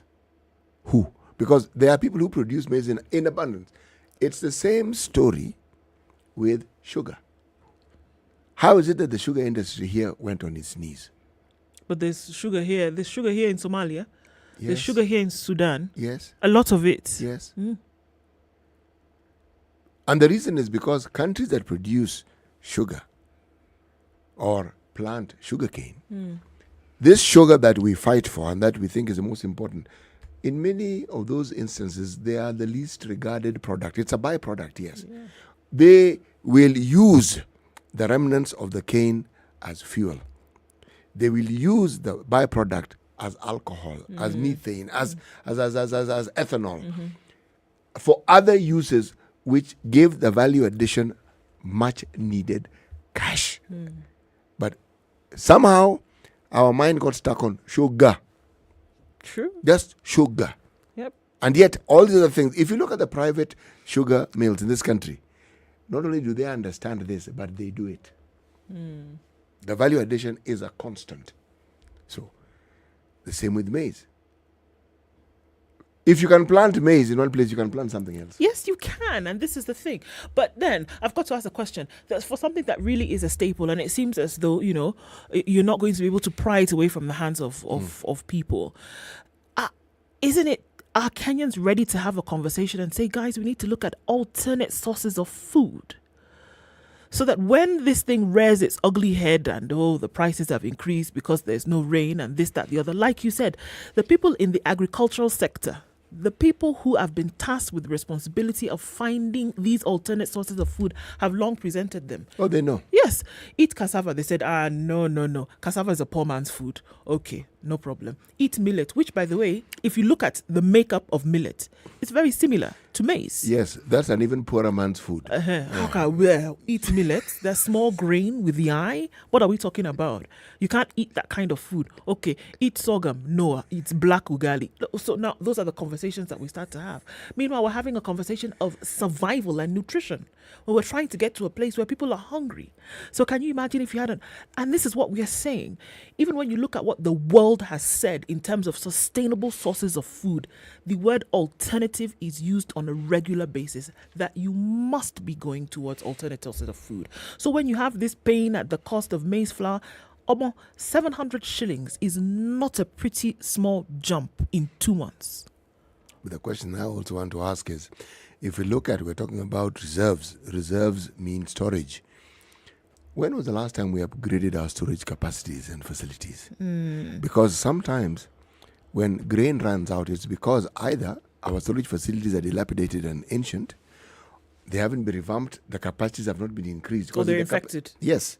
If the capacities are increased, then it means we are able to sustain whatever it is we have for a longer period because we have more. Now, these are questions that keep being asked, and there are always discussions around it. But once the discussions begin, they die down almost as quickly as the conversations begin. You don't really hear a heralding of whatever is the outcome of these discussions. Yeah. Yes. I really think, and I think this conversation perhaps is being pushed in some circles, but it hasn't gotten to the limelight because of the uncomfortability of the conversation. That's something that you have known to be the case for the longest time. Somebody's basically asking you to topple the apple cart, but in this case, it's toppling the cart for survival. It's for survival. Look, it is 200 shillings now. Do you think that if you're going to add the 46 shillings that this comes to, that people are going to buy 2 kilos of ugali flour for 246 shillings? You know what is also strange is that you will find countries who understand the need to keep their citizenry happy by simply making sure that what is considered a staple is provided for. You had me mentioned the others about baladi bread, made from wheat. That thing has caused such serious issues in Egypt. The government doesn't joke around with it. They will do whatever they need to do to ensure. But let the bread be there. That's wheat, yes. Let the bread be there. Let's argue about other things, right? Japan produces their rice very expensively. But to make it competitive, the government protects that rice. So whether rice is coming from Vietnam, whether it's coming from China, India, why? They are a group of people in that country who are rice growers. They're citizens of that country. Their interests are being taken care of. Now, when something as basic as maize, basic, and we all know it is considered staple in this country, doesn't receive the requisite protection so that the shilling that people earn can buy them something to survive on. Because right now, with these prices, it can't. Salaries, wages don't increase correspondingly with the increase of prices of things in this country. They don't. They don't. The only time you hear of an increase is during Labor Day when you're given 15%. Now, 15%. Might as well have kept it. Well, I'll just keep the 15%.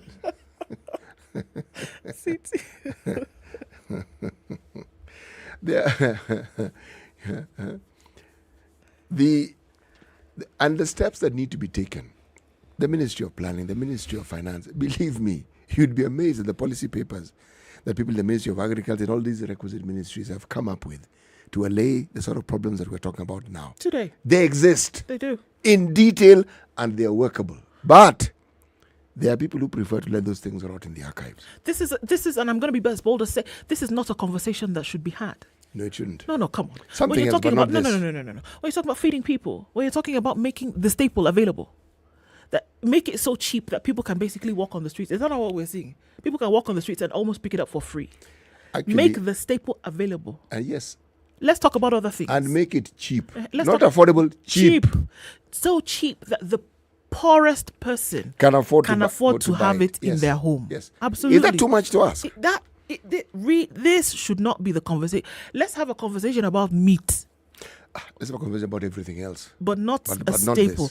Let people have the basic to be able to eat. And that actually, it is not a favor that you do to your people. It is as of right. Let them know you want your people to live dignified lives. What dignity does somebody have when the 400 shillings they've earned that day? Half of it. Yes. Goes to buying the flour and that they have other things they need to do with their lives. With. And that job that pays you that 400 or even 500 isn't guaranteed on a daily basis. No, it isn't. We shouldn't be having a conversation about the bare minimum that Kenyans need to survive. We should be having a conversation about other things. Yes, that 400 should be able to feed that family for a week. And that can only happen if the prices are made cheap. Cheap being they can afford it. So one day's work keeps you alive. It gives you, but if one day's work just keeps you alive for one day, what level of desperation are you getting your people to? And are you willing to absorb the consequences of these? Because if people can't eat and they cannot foresee a bright future, what do you think they are going to do? How do you think they're going to think? Nah. If people are not able to eat, they're not able to live. They're not able to function. And guess what? They're not able to think and make decisions about who will come and lead them tomorrow. Because the decision and their whole thinking will revolve around whether they're going to eat or whether they're going to survive on a daily basis. The taxman will be in the studio with us at 8 o'clock and we'll have a conversation about what you need to do to file your returns. We're into return season. Let's find out what KRA has to say to us after 8, which is what it is now.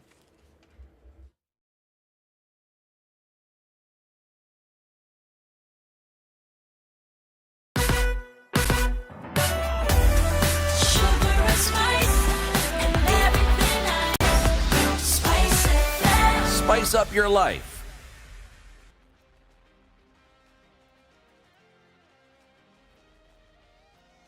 The latest news from around the world. 94.4 Spice FM. Just one day after the Energy and Petroleum Regulatory Authority (EPRA) increased the price of petrol, diesel and kerosene by 9 shillings, the government now indicates that the prices may go up even further. Financier Sukuriatani says the government plans to scrap government subsidies to oil companies in the next financial year. Yesterday, debate erupted in Parliament, particularly over rising oil prices, but instead of giving solutions, the senators used the same oil prices issue to solicit for votes, with each side defending their political side. Serikali itakayokuja ambayo itakuwa ya hasla itakuwa imeweza kusungumzia hii. Kenya Kwanza government is seized of the matter, and God willing, if we take over power, such issues shall become the thing of the past. My president who is coming on board, the President Raila Amolo Odinga, I know you are listening wherever you are. And the first thing, in 100 days, let this fuel price go down as it used to be when we had the Nusmukate government. You used to control a lot of things. And I know when you will become the president, and I know, and you are a president already, although there is a president, but you are coming in. Please control the price of fuel price. The government says it cannot sustain the fuel subsidies that is usually given to cushion Kenyans. And Azimio la Umoja One Kenya presidential candidate Raila Odinga is urging the clergy to pray for the country as it prepares for the general election on the 9th of August. He says during electioneering period, Kenyans get divided due to politics, adding that it is only through prayers by the men and women of God that the country can unite and hold peaceful rallies election. Speaking during a meeting with members of the clergy drawn from different parts of Kitui County at the Kitui Villa Resort, Odinga said the biggest impediment to development in Kenya is the theft of public funds and resources, and that only the people themselves through prayers can help the country get rid of such vices. These, as preparations for Kenya Kwanza's campaign in Bungoma County for tomorrow are complete, Lwandani Ward Representative Tony Baraza says plans to host William Ruto and the Kenya Kwanza team have been completed. Yesterday, Ruto took his campaigns to Kisii County, where he promised to complete the development projects initiated by the Jubilee government in the county if he emerges victorious during the August 9th general election. Lazima tupunguze gharama ya maisha Kenya. Wananchi wengi wanalala njaa. Wananchi wengi hawana vile ya kulisha familia zao. Mwaka huu mimi nawauliza watu wa Ponjari kwa heshima kubwa, mkubali tuunde serikali ambayo inaelewa lugha ya mwananchi wa kawaida. Now, 451 grassroots administrators are currently undergoing paramilitary training at the Administration Police Training College in Embakasi. Interior Principal Secretary Karanja Kibisha says the 5-week-long training for the Assistant County Commissioners aims at equipping the officers with leadership skills for effective public administration. More cohorts are also targeted for training by the end of the year, and the course will eventually be cascaded to the chief's level. And the chief investigator in the murder of Monica Kimani has cited Joey Irungu and Jackie Maribe as prime suspects. Maxwell Otieno, who was attached to the Directorate of Criminal Investigation Headquarters at the time of the incident, took to the stand to testify. In his testimony, the investigating officer told the court that part of clothes that the first accused Joey Irungu was wearing on the day were destroyed through burning by the accused persons at a place close to their residence. Maxwell Otieno also told the court that the second accused, Jackie Maribe's vehicle, was used by Joey to get every close access to the scene of crime, since he was said to have been at the deceased house on the day of the crime. The court granted the prosecution's application to move the court to the scene of crime in Langata and Kilimani for a general view. And 467 people have tested positive for COVID-19 from a sample size of 3,728, bringing the positivity rate to 12.5%. In a statement, Health CS Mutai Kagwe says that the cases from the cases, 362 are Kenyans, while 105 are foreigners, 254 males and 213 are females. The youngest is a 1-year-old, while the oldest is 88 years old. This as Newswire continues to urge you to continue observing the COVID-19 protocols. Take care of yourself and those that you love. This is Newswire. I'm Dennis Aseto. Good morning.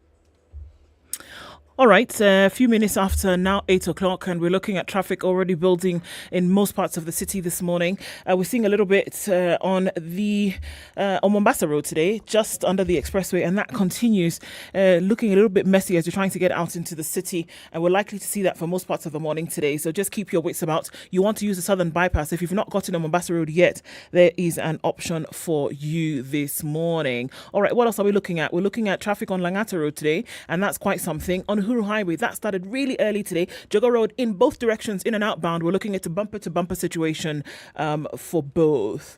Coming off Thika Superhighway as well, really heavy, way past that outer ring junction now. And we're also looking at traffic on coming out of Ring Road Westlands, James Gishuru connecting with Wayaki Way. Use the Red Hill Link Road. That'll get you out of that pickle a lot quicker. Let's keep an eye on things and talk on SpiceFM KE on Twitter. Text 40127.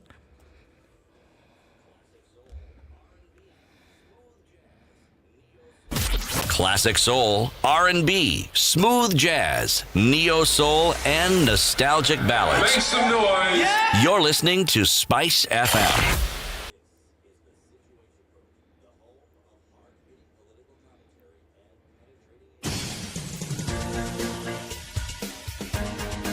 This is The Situation Room, the home of hard-hitting political commentary and penetrating insights about the state of the nation. This is a talk radio experience like no other. The Situation Room, a place for hard truths, debates, and elevated conversations. The Situation Room, witty, political, engaging, deep, controversial. In the room, we have C.T. Muga, researcher, academic, seasoned political observer, a fountain of wisdom in these politically uncertain times. Ndu Okoh, Nigerian by birth, Kenyan by choice, communications expert, Pan-Africanist, a truth seeker and believer in people power, and Eric Latiff, agent provocateur, the man in the chair, seasoned Good morning and journalist, welcome to news the hound, third a man who hour of believes. the Situation Room this morning, Kenya's biggest conversation, wherever you're tuned in to us around the country and indeed the world.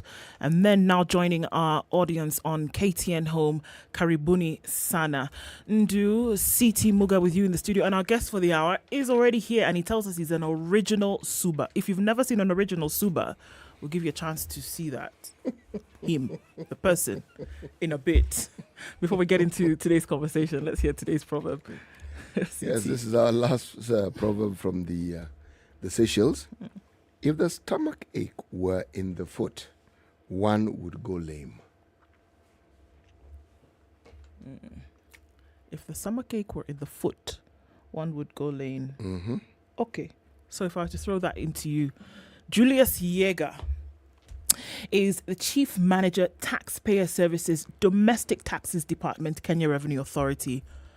Good morning. Good morning. Karibu Sana. Thank you very much. You told us that you were an original Suba. If we've never seen, here it is. Why is it important that it was the original one? Yeah, it's because there's a lot of confusion in this country when it comes to what I would call cultural identities.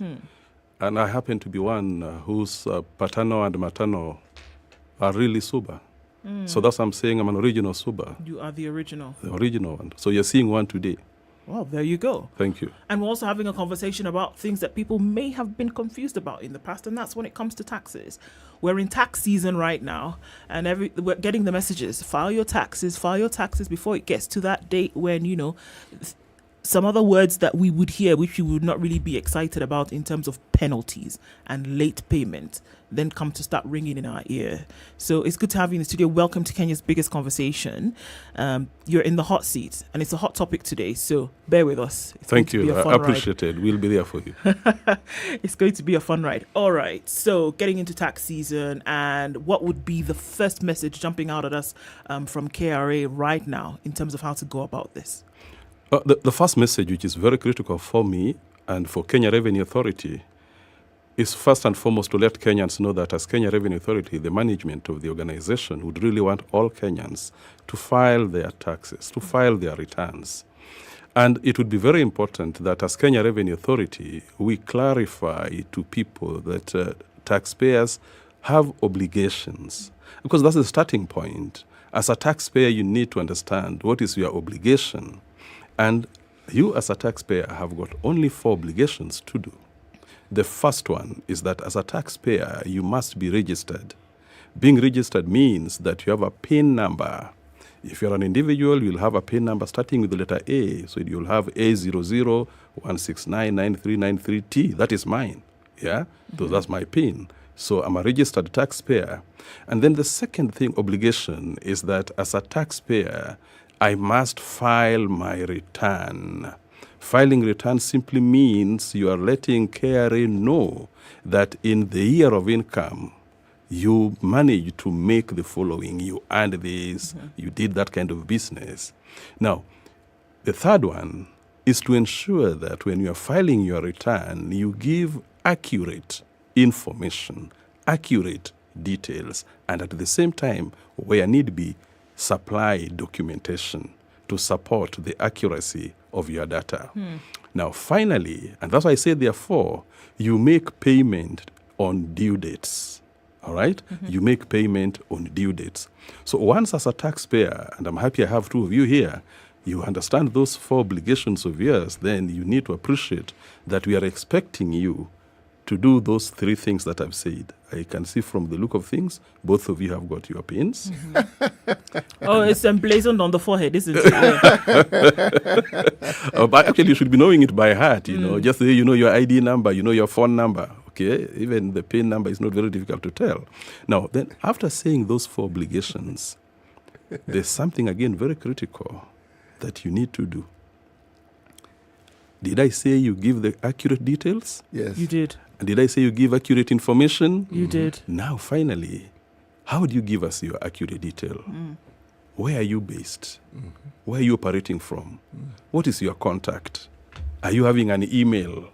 Is it a current email? You know, somebody was using something like, you remember those Hotmail things? Yeah? And that's what you applied for PIN, using that, and you're no longer using it. So how can we reach you as Kenya Revenue Authority? KRA does not just take from you. There are times when KRA come back to you to refund you, but we can't refund you when we can't reach you.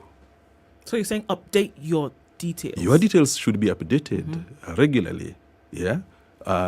You're operating from maybe another place, and now you are blessed, my brother. You're now living in a, what I call you know, an upmarket residence. Yes, an upmarket residence. You've moved away from where people are.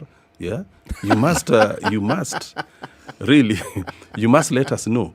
And then finally, I wanted to let Kenyans know that KRA, contrary to a lot of opinions, is a very friendly institution.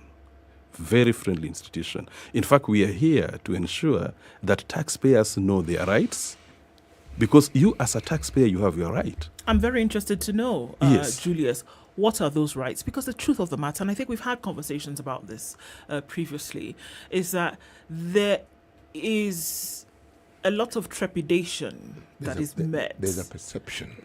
Yeah, because of this perception. I think you said it will be very hot. I'm getting very good terms. At least, luckily, I went to the university. Oh, do you have a degree? At least I have. I have 2. And I'm getting a 3rd one. Oh, fantastic. So, I mean, there's fear on the perception of what could happen if you are on the wrong side of rain with KRA. So, I mean, what are we looking at here in terms of what rights do you have? That can you go to KRA and say, look, this may not be, but can I have an opportunity to do this? Instead of being afraid that, you know, the whip is coming out. And let me say this. you are lucky that the person near you here today is the one in charge of customer feedback when it comes to tax complaints. So in the unlikely event that you feel uncomfortable with the treatment you're getting from Kenya Revenue Authority, Julius Yeager, seated next to you, is the head of Taxpayer Services, ensuring that a taxpayer is treated fairly, with the right value, with the right treatment, and all that. And so I'll give you an email address, which you don't have to come to us, by the way. As KRA, we really don't want you to come to KRA. What we want you to do is talk to us. That is why KRA has spent a lot of money in automation. So there's an email address, DTD. Muga, I hope those are very clear terms. DTD. For Domestic Tax Department. Yes. DTD complaints, as one word. DTD complaints at Kenya Revenue, at kra.go.ke. Now, when you have any complaint, when you have any issue of concern to you as a taxpayer, write to that email and we'll respond. Okay. I'll be receiving it myself and a host of my team. Yes. So, I mean, there's something that you have mentioned. Then in the deployment of making these processes easier was then digital, automation. Yes. Right? Yes. So how then have you seen the direct link between this automation and then making things easier for Kenyans to do their due diligence? Yes. Muga will tell you, because he has confirmed to me that he's real Kenyan, that a few years ago, this month, there'll be a long queue outside KRA premises. A very long queue. All the way from Uhuru Park, to Times Tower. You no longer see that. We even had people who would be paid to stand in line. To pay taxes for others. Yeah. You would have fraudsters telling you that give something, And that's why when we came up with automation, so what was actually eliminated at Kenya Revenue Authority is corruption. Yeah? Because when you have one-on-one contact, then there are a lot of temptations, and it's unfortunate. Some of us don't like following straight lines. So you'd say, please just pass me over or something. We say it with automation. That is a gone case. So automation has made it very easy for taxpayers to file their returns. By there, you can file your return on your phone. Seated here, you can file your return. More so if you're a nail filer. You just go to the KRA app. It's called M-Service. Yeah? You download M-Service on the Play Store onto your phone. Then you file, look for the KRA M-Service. You will have it, upload it on your phone. You can file nil return. You don't even have to worry about so many things. Right. Yes, so automation is the key for us. It is key. So a lot of folks are running helter-skelter today to try and meet that June 30th deadline. Yes. So who's required to file taxes for this June 30th deadline? You will recall that I started by indicating to you the 4 obligations. And as long as you are of age, you are 18 years and above, and you have a KRA PIN, you are supposed to file your return. Did you get that? So everyone with KRA PIN is required by law to file their return before June 30th. Secondly, if you are a company, you are also expected to file your return by June 30th. But I need to clarify, it depends on their company's accounting period. If the company's accounting period is between January to December, then it's expected to pay by June 30th to account for that your financial year, which has just ended. It could be that physical calendar year. You get it? We're going to need you to repeat that, Julius. Yes. Yeah. In other words, there are some companies whose accounting period is not January to December. Right. No. So when we have such companies, them, they don't have to file by June 30th, no. Okay. The accounting period is immediately your year end comes, you do 6 months after that year end. That's why it is very, very important to clarify that. Yeah. And, sorry, go ahead, Muga. What I want to ask is, what people often deal with regards to matters, KRA, and not the reality of KRA, but perception. Perception in this sense. Taxes, by their very nature, are considered invasive in this country. And I'm going to explain why. They're considered invasive because What KRA does is collect them. KRA doesn't disburse the funds and decide what is going to happen to the funds. But unfortunately, because you are the collection agency, when we feel that our taxes do not meet the obligations that we thought they were for, the person we look to is KRA. Because they are the ones who came to us and said, we want this money. So if there's an issue with what we thought were services that were due to us as a result of our having paid taxes, we go to KRA. Now, just tell us, what has KRA done in the course of this year to communicate with their partners, with the taxpayers, in a clear way, not just their mandate or obligation, but how it is KRA wants to make it easier for the taxpayer to pay their taxes, how it is that KRA allays the fears of the taxpayers regarding punitive measures should you delay in paying, because in the minds of many people, if I don't pay taxes by the 30th, I'm in trouble. I'm in trouble. They're going to come for me. And part of it is rooted in reality, because in a time gone by when I was a much younger person, letters that emanated from KRA could shake you to your very bone, because you would get a letter that makes you ask whether you should actually leave the country or migrate somewhere else. It was that effective in the threat that is issued. So what has KRA done to make it more user-friendly? Thank you, Muga. You know, as an organization, yes, what we have actually dealt with a lot is culture change. Culture change. It is indeed true that such was in existence, but we must accept that we have to go by law. You know, Muga, you told me yesterday I'll be here before 8. Yes. Can you imagine if I came at 10? We would thank you for coming. You may have met an empty room. Yes. So what I'm saying that what I want Kenyans to know, or the taxpayers to know, is that KRA has made sure that the perception that used to be is done away with. That's why I indicated to you earlier on that we used to have people coming, lining up, queuing, wasting their time. So one of the things that has led to positive perception is the automation. Secondly, our staff themselves have been trained to treat taxpayers with a lot of humane. Because it's not that, you know, even me, I'm a taxpayer. I'm a taxpayer. I also get refunded by KRA. So if I can walk there without my badge and those guys just talk to me like, you know, I'm a nobody, I would also feel it. So what we have done in the past, we have done a lot in terms of culture change. By the way, in Kenya Revenue Authority, you are expected to live above certain standards. And that is why we have also put on our website what we call the charter, the taxpayer charter, which informs the taxpayer of his rights. You have your rights, which cannot be wished away just because somebody is a KRA officer. Those are documented. If you go to our website, you will see them. Another bit, because apart from those letters that used to scare you, an individual can also come to scare you, start putting his badge. You see, I'm from KRA, you know, something like that. That would be very unfortunate. So in the unlikely event that somebody just picked this card of mine, I was coming over, and somebody just picked it from me and took off with it. Then he comes and flashes that to you. Just ask that person, tell me your ID number. You should be able to give it. To verify that that is a genuine officer of Kenya Revenue Authority. But at the same time, apart from staff verification online, which is on the website, look at that KRA officer's behavior. How does he behave?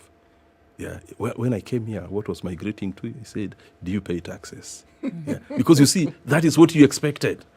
That a KRA officer will be asking you, are you tax compliant? But I was not demanding, no. Sorry, I only came saying, are you tax compliant? So what have we done? Culture change, I've told you that. Automation is that. And then the last one, which is very important, KRA pays their staff very well to attend to you. So don't be tempted. You know, some of you taxpayers, I'm told, also have this sympathy, that you want to give a KRA officer something, please. They don't need it. They don't need it. When a KRA officer comes to you, let the officer do his work, answer the questions that you're supposed to be answering. Don't go for shortcuts, and let the officer go away peacefully back where he came from. And therefore, we have a policy. Because some of you, Muga, like you look so user-friendly. If you want to give somebody a gift and he's a KRA officer, please, the officer must go and declare that I met Muga, who was so philanthropic, and gave me some. He has to declare that. It's a policy. Yes. You have to. Because if you don't do that, that is illegal. That is a disciplinary action. Yeah. Actually, we'll go home, yeah? So we are saying, please don't tempt our officers. Don't. So Muga, I believe you are getting where I'm coming from. Yes, It's a perception change. But there's something, again, you asked. Yes. It's important that we clarify this as Kenya Revenue Authority. You know, KRA is in existence by law. Yes. And when KRA is in existence by law, it means that KRA has its mandate. Yes. We really want, by the way, if you guys wanted us to also be in charge of fund disbursement and we see who has not used it well, we'll do it. But you see, we are not given that opportunity. And Muga, let me give you an example of what happened. I happen to belong to a certain church group, name withheld. And so one day I just told them, certain institutions have parked outside here. The guys were not worried.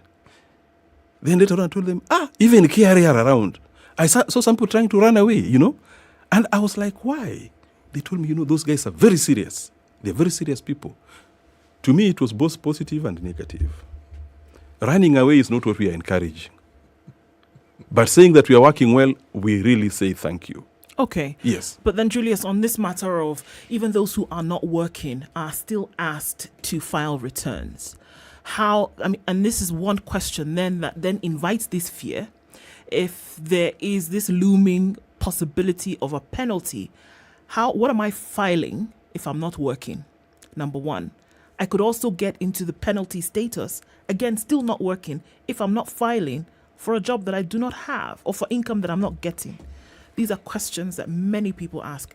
And is there a way for such penalty then to be removed from an individual who honestly was not working at the time where such penalty may have come through? Thank you very much. And let me tell you why you need to file your return. First and foremost, I told you it's a legal requirement to file your return. We're in this country together. Secondly, Muga and your colleague... the name is difficult. Ndu. Yes. That's why I was trying to avoid it, but I'll say, Madam. Everyone who comes here has difficulties pronouncing it, but if you keep repeating it, by the third time you'll get it. I'll get it. Yes. But I wanted to clarify something. We file, one, because it's an obligation. Two, you are all in this country together with me. You remember a story a few years back? It's not so many years back. I think it's 2 or 3 years back, where some people would find money in their accounts, or the accounts had been used to deposit some fraudulent funds. By the time they're being told that millions passed through your account. It's the same thing. Somebody can use your PIN to do business. When you file your return, KRA would be a very good area for you to even be able to counter-check. Because somebody can make use of your PIN, and he was given what we call a withholding tax certificate, which already will be in the KRA system. So we'll ask you and say, Mr. Muga, you did indicate that you didn't file anything. I mean, you didn't earn anything. But we can see company A did this business with you. That will let you know that somebody is abusing your documentation. So those are very critical things for us. So it is important that you file your return. Whether you're earning or not. Yeah. And let me tell you, I don't want you to stress this earning or not, because it will take me... I think we must, Julius, though, because I think this is something that does invite, a lot of fear from a lot of people, that here we are getting to the 30th, somebody's not earning. And this is positive feedback for you as well. Thank you. That there are many people who are not earning, but here we are being asked to file a return. On what exactly? And then I may then get into a situation whereby there's a penalty on earnings which I never had in the first place because I didn't file returns on earnings which I never received. I'll respond, so that we don't lose the point. Penalty, yes. If you're an individual and you didn't file your return, we penalize you 2,000. Now, if you're a company, you didn't earn anything, we penalize you 20,000. But if you can be able to prove with documentation, that's why we are here. Proof with the documentation that this really didn't happen. Kenya Revenue Authority has got a process of waiver, so it can be waived. It can be waived. It is not cast in stone. We have that, possibility, the provision in law also of waiver. So that is done.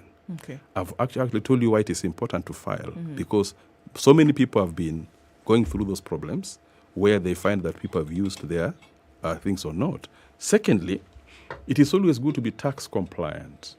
You might have not earned anything during that year. But who knows that even in November, luck comes your way. Everybody have luck coming their way. Yeah? And you get a business that requires that you become tax compliant. And you lose that business. That's why we are encouraging even the young people. Yeah? Because we know there are people who say that they are only university students, they are not making any business. But I can tell you, not like my days when going to the university was just dancing there, writing, sleeping. No, it's not like that anymore. Now we have virtual systems. Indeed. I can tell you without mentioning, my own children at the university, and they are doing very well. They're I have seen enterprising. that. Yes. Okay. Because they're able to do work. So we tell them, file your return. And they do. And they do. Yes. On that note, let's take a break. Let's take a look at weather and traffic, and we'll come back and continue this very important conversation of what you need to do by the 30th of June, and then what KRA is asking you to remember the year through. Julius Yeager is with us in the studio today, and he's the man when it comes to this. It is Father's Month, and Sarit, your city, is reminding you that if you're looking for ways to bond with your father this Father's Day, Sarit has got you covered. An art exhibition at Sana Arts, superbike displays, music on the rooftop, maybe a fitness challenge with Smash Fit Gym. Or how about a movie premiere? The premiere of Jurassic World Dominion is happening this weekend. We're giving you a chance to spoil your dad at Sarit, your city, and indulge his sweet tooth courtesy of Dairyland. We'll ask a few questions this morning, and you could win that hamper under our social media poster. Answer the question that we'll share with you in a short while. It's Father's Day with Sarit, your city.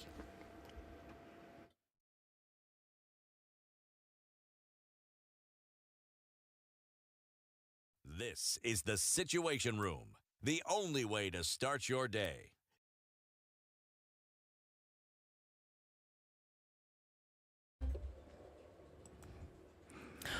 Cloudy conditions in Nairobi at 16, highs of 25 and lows of 14. It's 16 and sunny in Nakuru, highs of 25 and lows of 13. 16 and sunny, highs of 23 and lows of 13 in Nyeri, while at 14 it's mostly sunny in Eldoret, highs of 25 and lows of 11. Mombasa is sunny at 25. We'll see highs of 30 and lows of 24, while Malindi is raining at 25. It'll go to highs of 29 and lows of 24. At 21, mostly cloudy in Kisumu, highs of 28, and we'll see highs of 28 as well in a mostly cloudy Kakamega at 21. Kampala, sunny conditions at 21. We'll see highs of 27 and lows of 17. While Dar es Salaam is sunny at 23, it'll go to highs of 31 and lows of 22. Johannesburg, really cold today, below freezing at -1. We'll see lows of -2 and highs of 12. And Lagos, raining at 24. We'll see highs of 28 and highs of 32 in Kinshasa, where the sun is up at 21.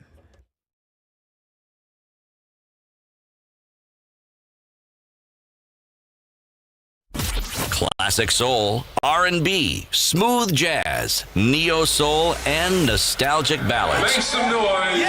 You're listening to Spice FM. Today looks like traffic hour might come to an end much quicker than we had anticipated. Just a little trouble spots here and there. Coming off the Thika Superhighway has not been too much of a pain in the neck today. We're looking at Uhuru Highway. That issue that we saw between the Bunyala Road roundabouts and Haile Selassie seems to have been sorted out. The southern bypass is giving people those good vibes today, running away from the traffic that is in the city centre. Let's look out at North Airport Road, coming off from Outer Ring, Manyanja, Juja, Kangunda Road. Everybody touching on Outer Ring today, but that traffic has managed to keep moving, and so that's something that we're grateful for. All right, what's happening in coming out of Westlands? Ring Road Westlands doing that mashup, and we're also looking at Waiaki Way that are taking a hit. James Gishuro snaking along as you're trying to connect then with Waiaki Way. Don't forget, if you're not feeling this traffic of bumper to bumper on Waiaki Way, you want to use the Red Hill Link Road to get out of that. Thika Superhighway not looking too bad. Just past the Utali Drift is where we see some traffic right now, and then coming off of Kiambu Road is still a bit messy. Let's keep an eye on things. Circle back half an hour and see how things may have changed. Talk to us on SpiceFM KE on Twitter. Text 40127. Classic soul, R&B, smooth jazz, neo soul, and nostalgic ballads. Make some noise. Yeah. You're listening to Spice FM.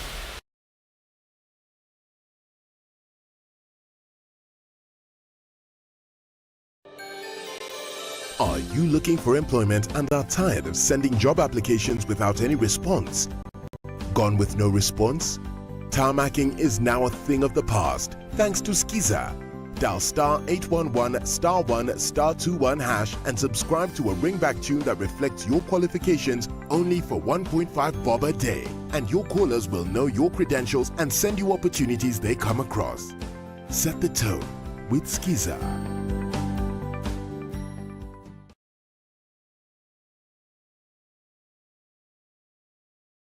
Between the 14th and 16th of June, the National School-Based Deworming Program in partnership with the Ministry of Health, the Ministry of Education and Evidence Action will be treating children in 17 counties for free for bilharzia and soil-transmitted common worms. Join me, Yolanda Mulo and DJ Absolute every weekday morning from 11 a.m. to learn about the program's impact since it was launched over 10 years ago in 2009. See you then!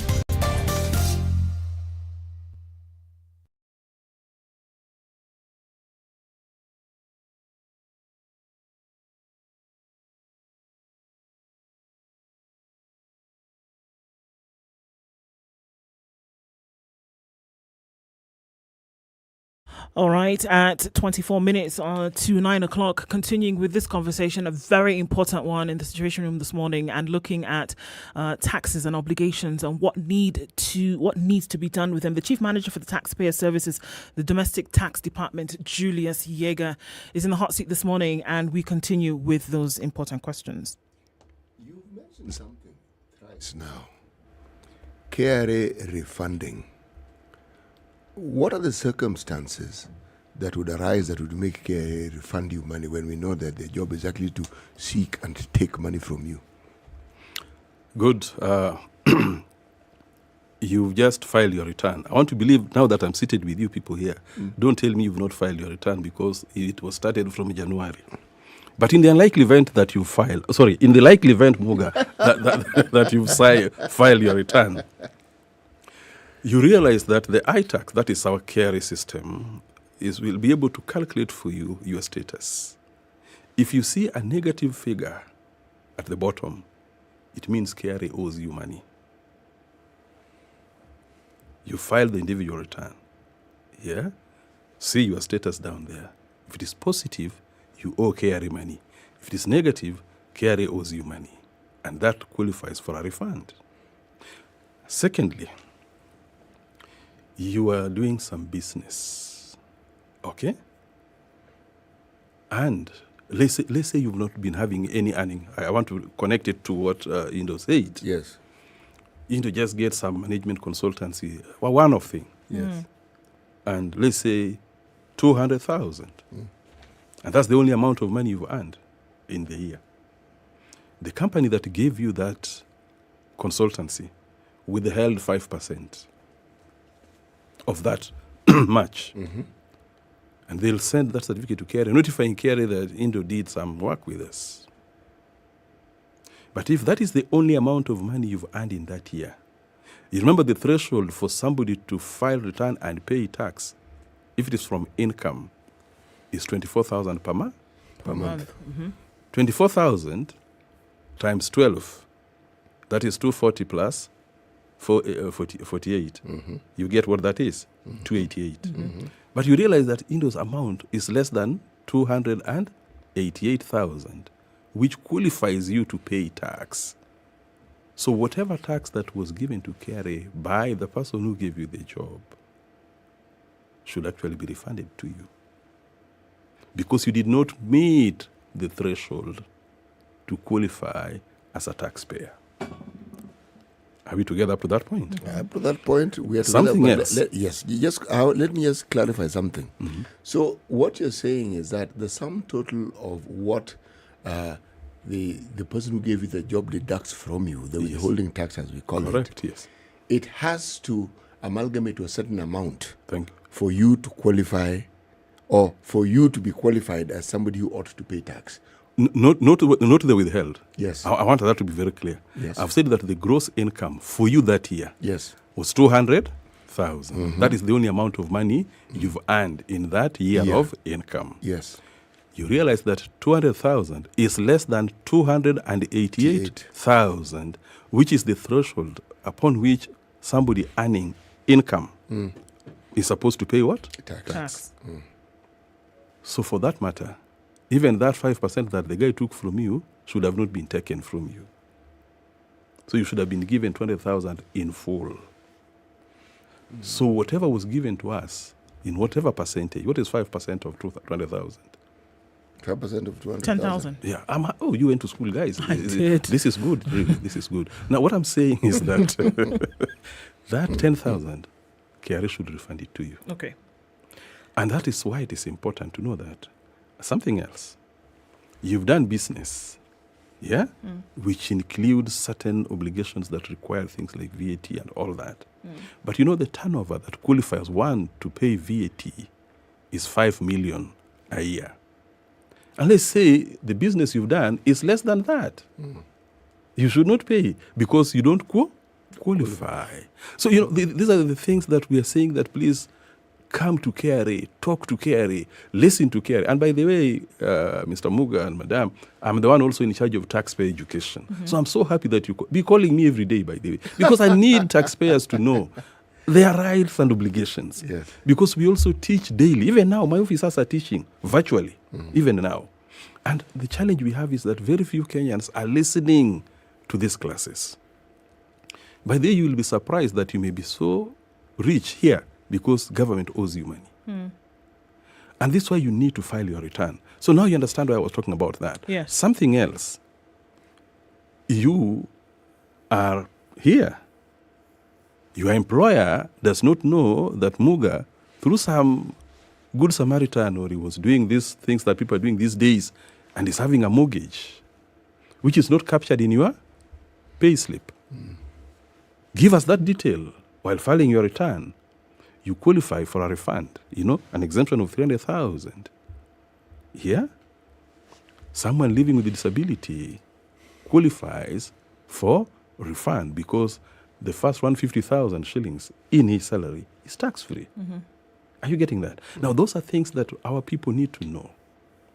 And you qualify for a refund. So, Muga, did I answer you right?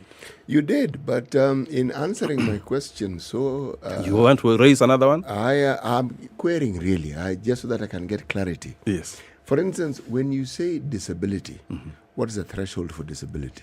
We are saying it is also in law. People living with a disability are registered by the National Council for People with Disabilities. Yes. So they are given a certificate, they are given a number. When filing your return, the Act allows that the first 150,000 is tax-free. That is 150,000 per month? Per month, yes. Is tax-free, which comes to 1.8 million. So he's given free of 1.8 million. And I know there are so many colleagues of mine, our children, our fathers, our brothers and sisters outside there who may not know that that is their right. As long as you have an income, you need to know that you are not supposed to pay. Yes, that. And I've said income. So what happens, let's look at years gone by, Julius. Yes. That there, I'm sure then, very many individuals who are unaware of these particular, because I don't believe that 2022 is when this, issues have come about, that there have been many years gone by where individuals have not claimed what belongs to them. Where do all those funds go?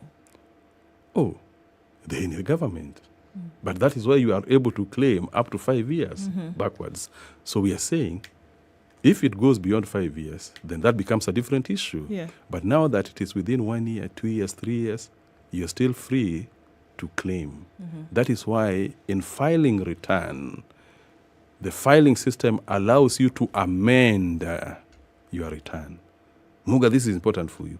You amend your return, because I'm suspecting that during these days when there are a lot of activities, you being a bright man, maybe somebody has given you something to do for them, a poster or some policy, those kind of things. So please, don't hide that information from KRA. And really, I really want to stress to Kenyans that KRA is user-friendly. And I'll stress that word, user-friendly. Please come to us. Call us. Let us know. Sorry, Indo, I don't want to forget this one. You said, where should they file? There's another bit of it. Yeah. Your employer can be taking money from you. Yeah? Pay as you earn. Pay as you earn. Pay as you earn. Yes. All of your other All of statutory your other deductions, statutory obligations. NSSF, etc. And unfortunately, they are not remitting. Did you get that? Yes. They are not remitting. From your pay slip, it is deducted, but they are not remitting. That is why we are asking you to also file your return, because from your pay slip, you will be able to capture the true detail of what was deducted from your payment. And that's why you realize that there are some people who, after retirement or something else, KRA tells them that you owe us money. And then he says, but I'm only an employee. How? It's because what was submitted or what was remitted and what it is not the same. And there will be that positive figure coming down there. And so that would give you an opportunity to know that something was not done correctly. And maybe you'd want to ask me, if that is the case, how do you let KRA know that this has happened? Muga, I told you, me mwalimu, so you're getting how those steps are coming.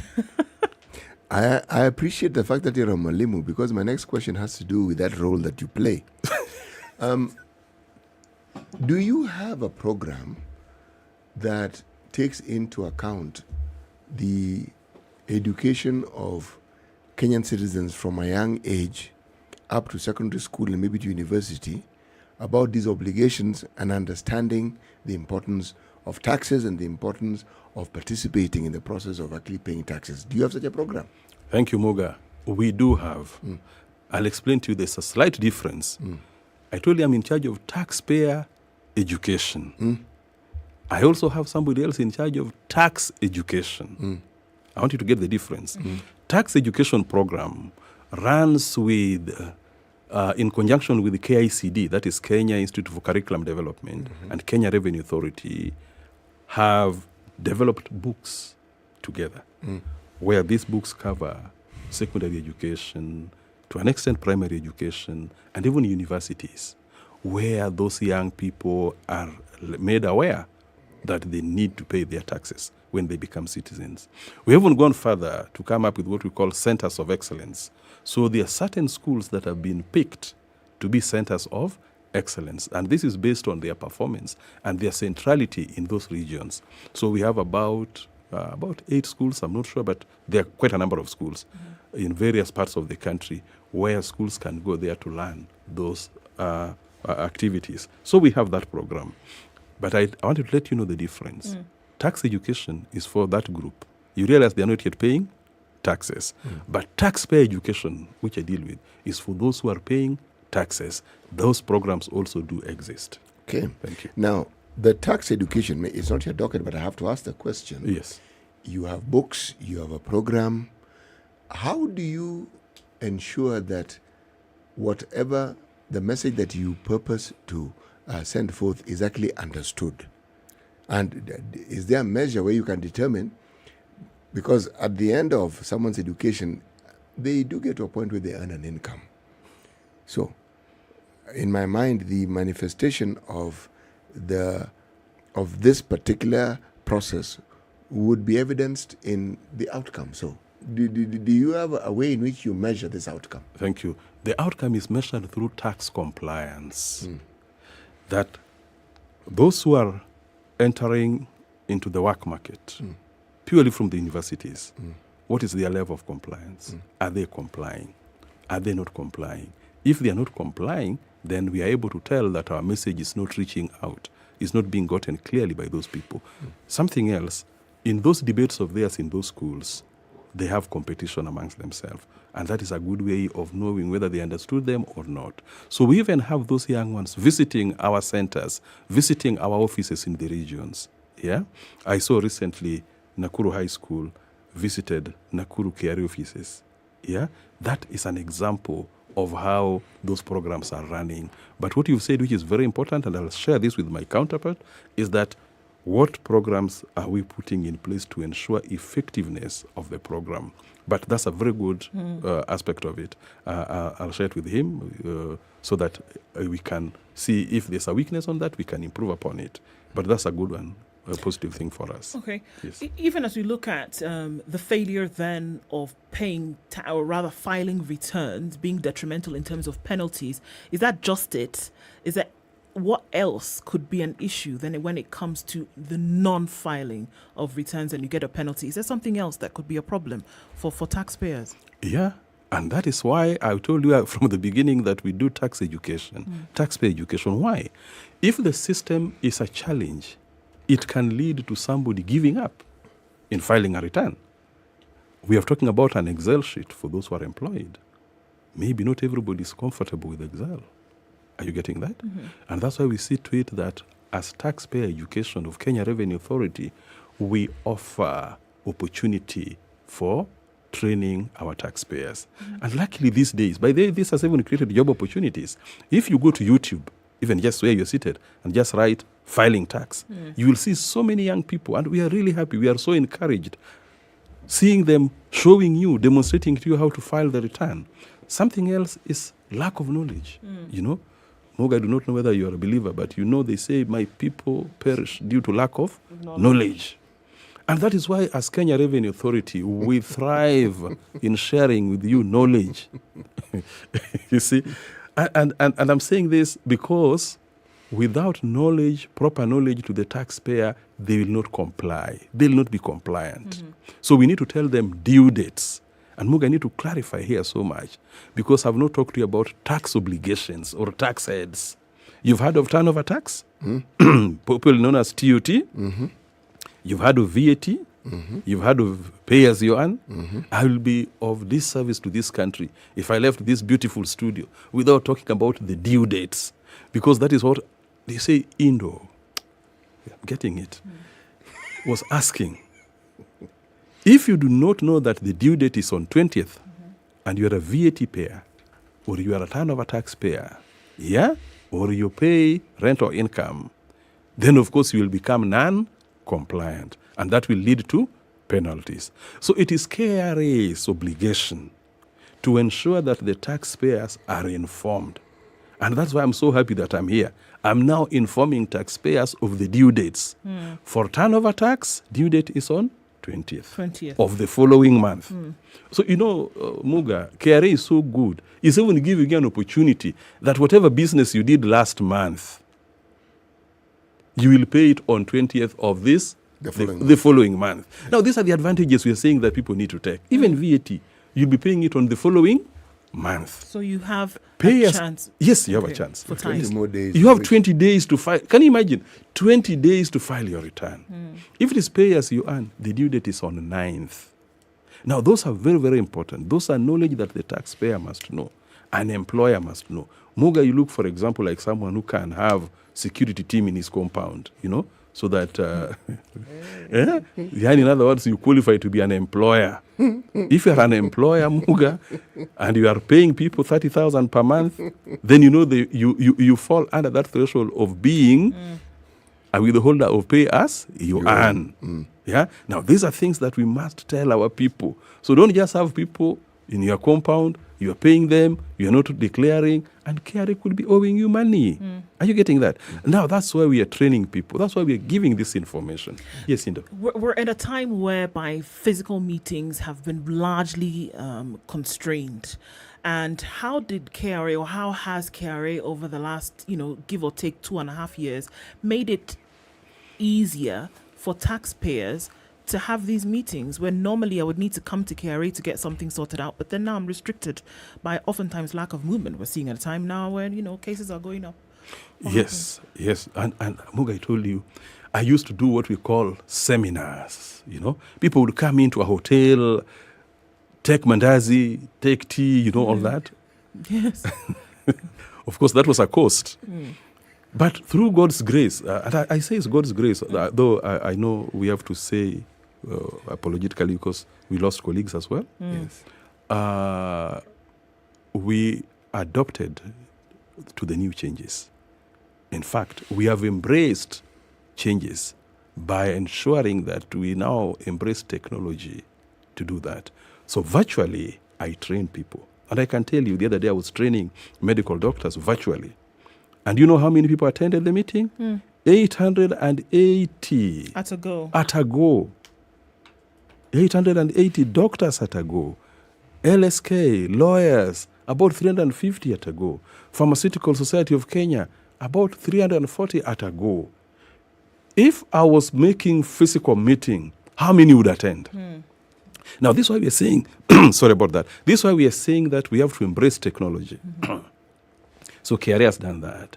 Apart from just virtual training, we have also made sure that we have our social media accounts. So you can find some of our small videos attached, giving you information on what KRA is all about, talking about the due dates and all that.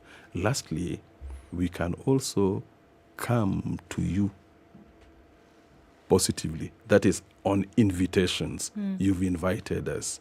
And then through email, when we realize that you are a nil filer, a non-filer. Do you get the difference? A nil filer, a non-filer, a credit filer, a payment filer. Now, that is what is going to happen at the end of this 30th. Nil filer are those people you are defending, Indo. You know, you're defending some people that, you know, these guys don't earn anything. Yes. Yeah, but we're asking them to file a nil return. Essentially, you're saying you don't need to have earned to file. No. If you didn't file, if you didn't earn, be a nil filer. Yes. Just meet the tax law. Yes. You've filed. But you file a nil for return.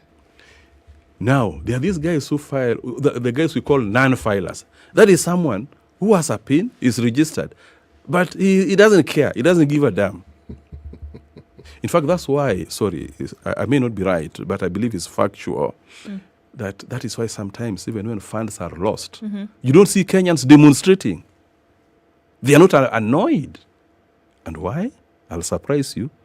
Do you know how many people pay taxes in Kenya or file return? Last time it was only 6.3 million. Compared to how many which should be paying? What's the number that you're comparing this to?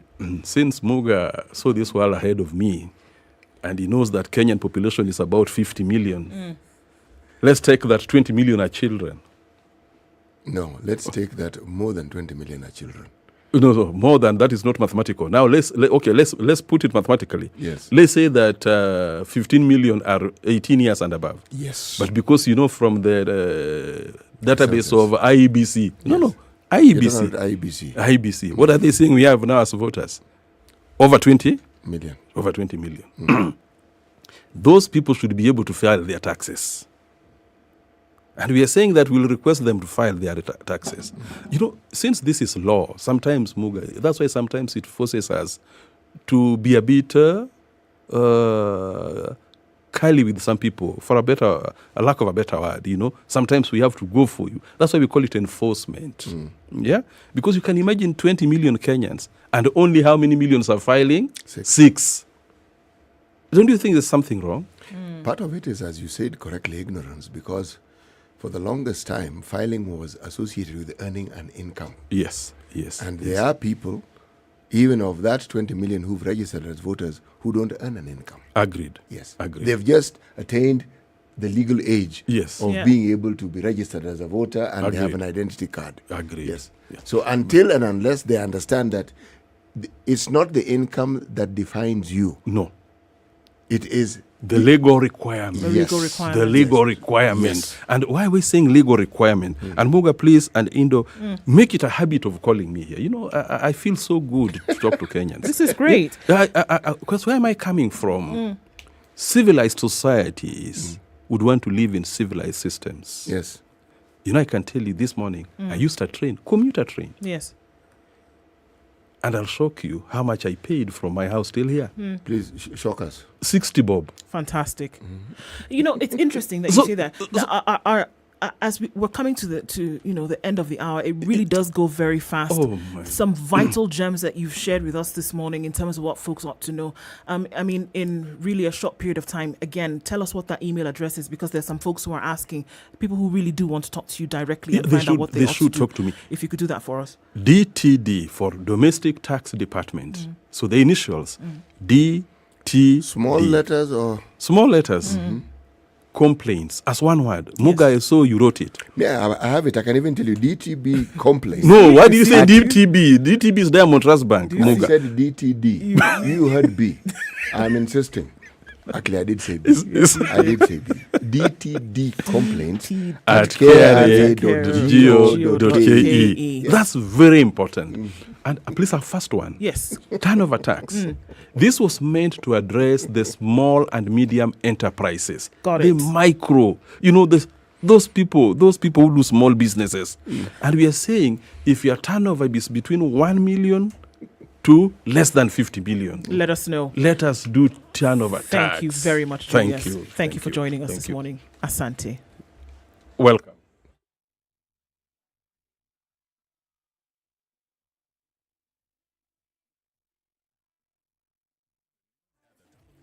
The latest news from around the world. 94.4 Spice FM.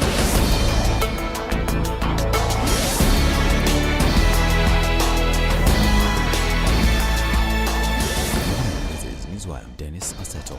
President Uhuru Kenyatta has called for the cessation of hostilities between armed groups in eastern DRC to facilitate its participation in the country's political process. In a statement, President Kenyatta, who is also the chairperson of the East African Community, said the ongoing hostilities in particular threaten to undermine the ongoing political process aimed at addressing the security situation in the region. While declaring Ituri, North Kivu and South Kivu provinces as a weapons-free zone, President Kenyatta said that individuals or groups carrying weapons outside the official and legally deployed and mandated forces in the country will be disarmed. He further called on the activation of the East African Regional Force under the auspices of the East African Community. The regional force is a component of the military and security enforcement track provided for in the communique adopted on 21st of April 2022. The President directed regional commanders of the respective defense forces within EAC to finalize preparations to undertake the deployment of the regional force.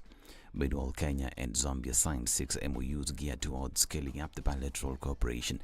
President Uhuru Kenyatta and his Zambian counterpart Hakainde Hichilema said the bilateral instruments of cooperation was signed after they held a one-on-one meeting and later led the delegations in bilateral talks. The two leaders agreed that the signing of the instruments of cooperation sets out an extensive framework for the consolidation and deepening of relations for the mutual benefit of the people of the two countries. And Safina presidential candidate Jimmy Wanjigi is now pushing to cross-examine Independent Electoral Boundaries Commission chairperson Wafula Chebukati during a scheduled hearing today. In a letter written by his lawyers Nelson Osiemo, Wanjigi sought to question Chebukati on why he denied his clearance to vie in the August 9th general election.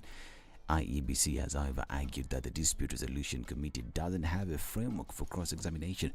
Wanjigi's presidential campaign team has insisted that cross-examination is provided under Rule 17 of the Elections Dispute Resolution Rules. And police in Kisumu are holding a retired army colonel who is alleged to have stabbed his 63-year-old wife to death. It was reported that the suspect committed the offense in Samia, Busia County before rushing the victim to Aga Khan Hospital in Kisumu. According to sources at the hospital, the woman who had knife wounds succumbed upon arrival at the hospital. A farm boy at his home who is reported to have witnessed the incident phoned their daughter about what had transpired.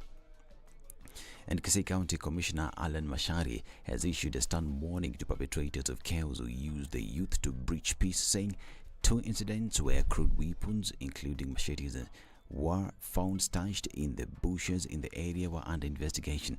Speaking during a stakeholders conference on peaceful elections, Mashari castigated politicians who were allegedly buying weapons for the youth, saying it was a matter of time before they are apprehended to face the law. Mashari also appealed to the members of the public to volunteer information and assured them of confidentiality by the relevant authorities. And U.S. President Joe Biden has announced a $1 billion worth of new arms for Ukraine as Pentagon officials defended the peace and quality of supplies as meeting Kiev's battlefield needs. Ukrainian troops shelled Russian targets on the front lines in the eastern Donbas region, with newly arrived French Caesar howitzers as Ukraine officials met in Brussels with Western allies, hoping to obtain more ammunition and more lethal weapons to turn the tables on the invaders. Russian forces continue to pressure Kiev's troops in Donbas as Russian President Vladimir Putin held new phone discussions with Chinese leader Xi Jinping, in which Xi expressed support for Russia's sovereignty and security. Biden said he told Ukrainian President Volodymyr Zelensky in a phone call that the United States will stand by Ukraine as it defends its democracy and support its sovereignty and territorial integrity in the face of unprovoked Russian aggression. And the 7th caravan will be back on the road this weekend, making its third stop at the coastal city of Mombasa for the 2022 Driftwood Sevens. National 7 circuit leader Strathmore Leo's headline Pool A by virtue of victory in the second round at the Christie Sevens and will battle with Impala, Homeboys and host Mombasa. Reigning national champions and Driftwood Sevens title holders KCB are in Pool B with Cabras Sugar, Daystar, Falcons and Jumia Pay Pirates, while Menengai Oilers, Kenya Harlequin, Top Fry Nakuru and Black Blood make up Pool C. Western Bulls are top seeds in Pool D. That also includes Momba, Nondescripts and Zetec Oaks, who won the Division 2 competition at the Christie Sevens. This is Newswire. I'm Dennis Aseto.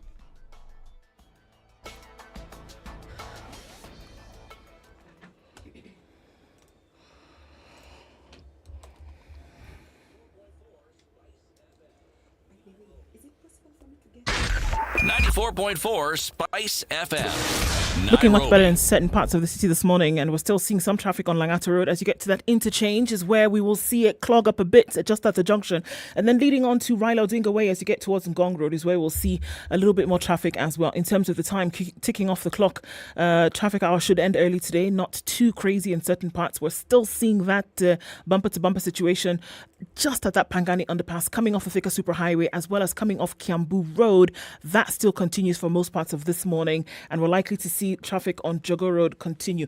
Juja Road is doing that thing and it's getting into the city really slowly. We're looking at in and outbound traffic on Juja Road, but hopefully we'll arrive alive. Right? Let's talk in about half hour and see what it looks like. SpiceFM KE on Twitter. Text 40127.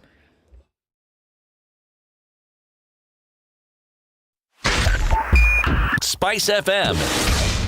Nyeri.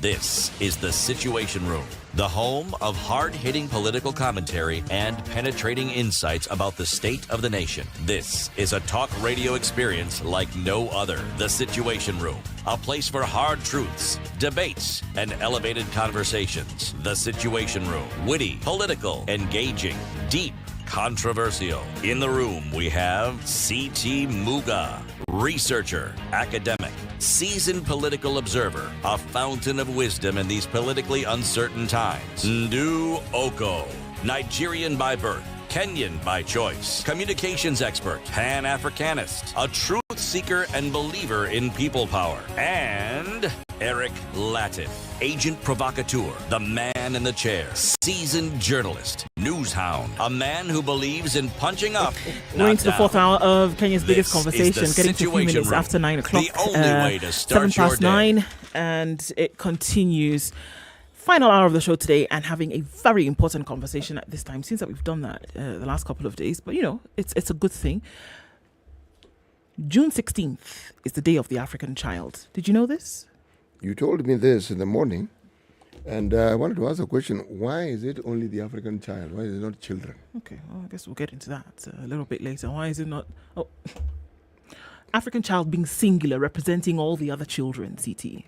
Well, when you say Day of the African Child, the focus on the African child... As opposed to like International Women's Day kind of thing. Yes, it's a wonderful thing that it's the African child, but the question is... Now, this is a gentle question, not a combative question. Why the African child? Because, I'm hearing of it, I know of it. The others like me who may wonder, why did they purpose it to be the African child, not the Asian child, or just children around the world? So, just a question. Seeking clarity. It's okay. We'll get into that clarity in a short while. But it is, as you say. It is still the Day of the African Child. It is. Known on June 16th. Okay, so obviously CT and Ndu with you in the studio today. As we get into conversations for this hour, our guest is already in the studio. And before we introduce her, let's hear today's proverb. Yes, this is the last proverb from the Seychelles. If the stomachache were in the foot, one would go lame. If the stomachache were in the foot, one would go lame. Yes. Thank heavens it's not. And what if the footache was in the stomach? Exactly. Or the footache was in the head? Or the stomachache was in the head? Oh, my. The Seychelles were up to something, that's for sure. All right. Caroline Karemi is in the studio with us this morning. She's the head of the Children and Anti-FGM Unit at the ODPP. Just in case you're wondering, the Office of the Director of Public Prosecutions. Caroline, karibu sana to the Situation Room. Thank you very much for having me. Glad to have you here. It is the Day of the African Child, celebrating African children, celebrating the milestones that have been reached in their protections. So, City, here's that thing you're looking for. Celebrating the milestones that have been reached in their protections, celebrating, the fact that a lot more children, for example, in 2022 have been able to go to school, that a lot more children have been saved from very many things like early marriage and female genital mutilation, and that more children can live in the freedoms by which children should actually be exposed to be able to play, to be able to discover, to be able to be a child. And so to look and to push for certain things is why the Day of the African Child was realized in the first place. Now, even as we celebrate that, Karimi, as you've asked us to call you fondly, there are very many things that require us to look at in terms of how difficult they have been and where we are today to say that truly the African child is protected. But we're interested to note, first of all, it is Justice Thursday after all, and looking at things justice and different ways in which justice is applied. What does your office do? What does your specific unit do within the Office of the Director of Public Prosecutions towards the protection of children? All right. So ODPP is a constitutional office that is given the mandate of prosecution, and that means handling of criminal matters. So we enforce the criminal law. So for anyone who commits an offense, we take these matters to court and we try them in court. And within the ODPP, there are various departments, and under the departments are divisions. So my division falls under the Department of Conventional and Related Crimes. So this is basically any offenses against the person. So it's a specialized division handling specifically matters relating to children. We have prosecutors stationed there who are specifically trained on children matters and looking into what are the rights of children, how are they being infringed, and how can we allow the access to justice for these children who are victims of crimes, and just ensuring that these rights of the child are protected. And within the Children's Division also is the Anti-FGM unit, which we all know FGM is a harmful cultural right that is practiced in Africa and Kenya. So we also look at where these offenses are. Like we already marked the hotspot areas where FGM is perpetrated, because it's not in all communities that FGM is exercised. Yeah, so basically, apart from prosecuting these cases, we also look into the welfare of the victims and the witnesses who we handle, because they come to us as the persons who can give this evidence in court. So we look at how to protect them, give them social support, psychological support. So in a nutshell, that is what my division does. Okay. Is the office of the ODPP, is it represented in every county in the country? Yes. We have presence at the sub-county level. Oh, at the sub-county level. Exactly. And even in places where we don't have, we have marginalized and far-flung areas, we even have mobile courts and we have presence there. Oh, that's very, very good. And what efforts has the office made to ensure that the services that the ODPP offer are available to them in these many, many counties? Okay, first of all is sending out prosecutors down to the sub-county level. Yes. The most marginalized of areas that you can imagine. We ensure that we have presence so that these people don't have to travel long distances just to access justice. So, and then in addition to that, we ensure that these prosecutors are properly equipped with the skills required to ensure that they perform their prosecutorial duties properly. And that includes training them, providing necessary resources for them to be able to perform these duties. The world is becoming a digital space, and I think COVID did teach us a lot. So we are also keeping abreast with the, digitalization and not being left behind on that. So basically, I think with time, of course, we want to ensure that even for these mobile courts, because mobile basically means it's a temporary kind of court. It's there today, tomorrow it's not there. We want to ensure that we are able to have a station court. Like right now we have Dadaab, which initially didn't have a court, so we have Dadaab now fully operational with the prosecutor and the magistrate, and the cases are now going on. So what kind of cases are we seeing? I mean, for me, even every time I think about this, a bit worrisome. What kind of cases are we seeing coming to your unit, your division, that are affecting children? I think the highest number of cases we have are defilement cases. Mm-hmm. This is where a child has been sexually abused. We have cases of indecent assault, we have FGM, we have physical violence to children, neglect by persons who have duty over these children. So that's as child victims. And all the other offenses that can happen to an adult actually are perpetrated against children. So murder, if there's robbery and violence, they are harmed in the process. And we also have children who commit offenses that we also process through the system. And these children are usually, they're called subjects.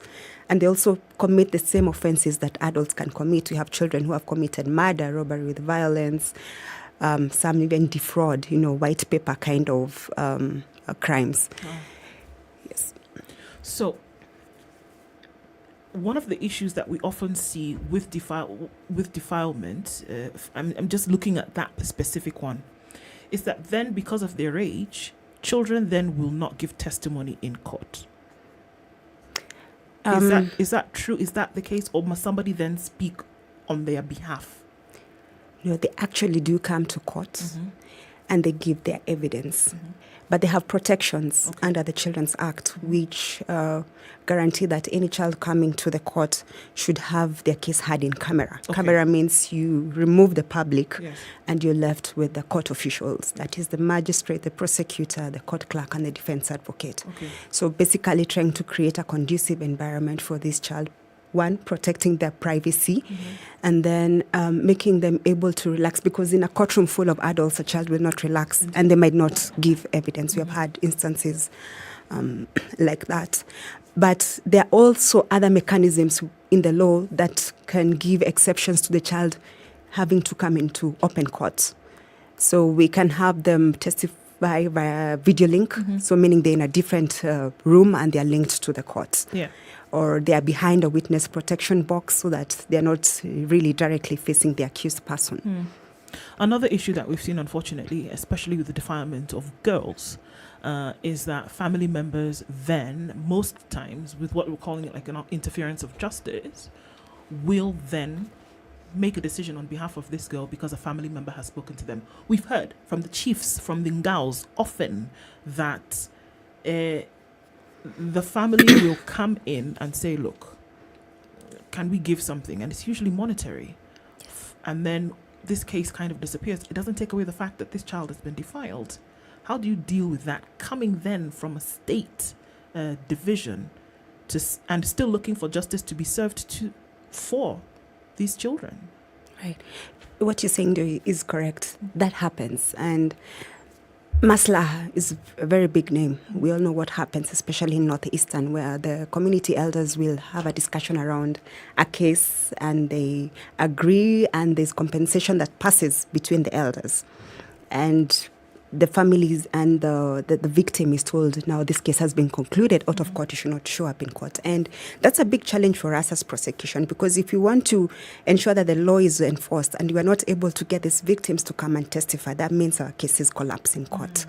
So as a state agency, first of all, we need information. So if a witness disappears, the first thing is to find out, why has this victim not shown up in court? Is it because they are indisposed? Did they not know about the hearing? Or has there been interference? And that requires somebody from the family or the community to come to us and tell us this is what is happening at home. And once we get that information, there are sections in the law on what happens to people who interfere with cases. So these cases are sent to the police, and they're investigated, and people are charged with the interference of these cases. So there's a criminal process for anyone who interferes with these cases. But it is important for the public to be able to give us this information. It's monetary a lot of times as well. That family, and then also looking at a troubling statistic is that those children who are defiled, more often than not, are defiled by an elder member of their own family. And then we see then that the monetary, the interference a lot of times is monetary, and that it is poorer families who probably are thinking, going through the entire justice system, whereas I can get something here and talk to my child, everything will be all right. Are there ways to circumvent that? Or is it really because we are dealing with a family setting that it might be difficult from a legal state point of view? Again, looking at the protections of these children. Well, I think the first thing is to be able to connect with the communities, with the citizens. And ODPP has been doing a lot of sensitizations for these families and encouraging them to trust that the legal process will take due course and the need to allow us to be able to execute our mandate.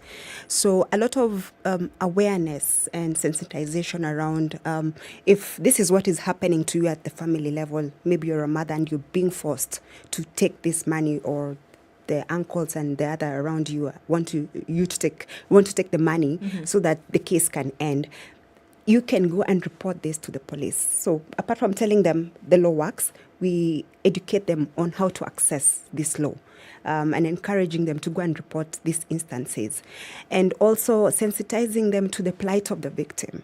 Because if a child has been defiled, the first pain is with the child. The rest of you just imagine what pain this child must be going through. So just encouraging them, before you decide to sit aside and negotiate a case regarding a person other than yourself who's been a victim of a crime, think about what is the impact of that crime on this victim, and be the first person to protect them. So we have various forums where we can do that. Apart from what our office is doing, we also are able to participate in court users committees. And court users committees are just a gathering of anyone who uses the court. So we are talking about state, which is us, and judiciary, and the non-state actors. So you have the community elders, you have the Nyumba Kumi elders, you have representatives from the communities, the religious elders, we even private citizens, the chiefs, everyone sits there. And, all these challenges are discussed, and recommendations come out of it. And these are taken back to the community, because if you have a Nyumba Kumi representative within the court users committee, they're able to go back to their estates, and, if they know of a case that is being negotiated out of court, they're able to, harness it before it progresses too far. We also educate the victims to be able to have a voice for themselves. So we have, there is a helpline called helpline number 116. And even a child who is having their case negotiated out of court can be able to call this helpline and give out this information. We have 1195, a toll-free line for GBV. So victims themselves are being given opportunity to have a voice and speak out. And out of that, we've been able to get children out of situations where the immediate family wants the case to die at the estate level. Yes. Let me ask this question. Let me preamble my question by making a statement. The efforts that are being made are clearly purposed and clearly they are intended to bring the positive results. But how do you measure the success of your intervention? Right. So, of course, data is very important because it's the only tool that you can use to measure how well you're performing your duties, how well your interventions are working. So at a court level, we are able to tell, for example, we had this number of cases that were reported and they came to us as prosecution, but at the end of it all, they were withdrawn And why were they withdrawn? When we look back, we find it was because of non-availability of witnesses. And then we go further and look at, from this non-availability of witnesses, what were the causes for this non-availability? Was there interference? Yes. From this interference, how many of these cases have been reported and they are being prosecuted? So we are able to get from the system how many offenses are there for interference of cases.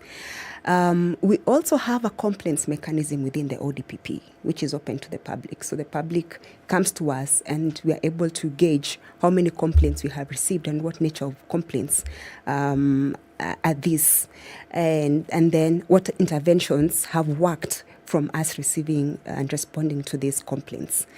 So those are the two mechanisms that we use. We also get we have social media pages where we get feedback from the public, and they will tell us, this is working, this is not working. We were at your offices on this day, we did not get help, and we respond. We do not ignore any of those complaints from the public. So it's a concerted effort, and it's also, at this court users committee, we also get feedback from the other stakeholders. They will tell us, these are the challenges we're seeing with you as prosecution. And so it's just a matter of measuring. And so we have tools within the office that help us to do this measuring, and departments and divisions dedicated to that. We even have a department that deals with complaints against prosecutors. Right? So the public is encouraged, either anonymously or openly, to come and make complaints. And the department is dedicated to ensure that there's response from that kind of complaint. When you talk about, child marriages and gender-based violence,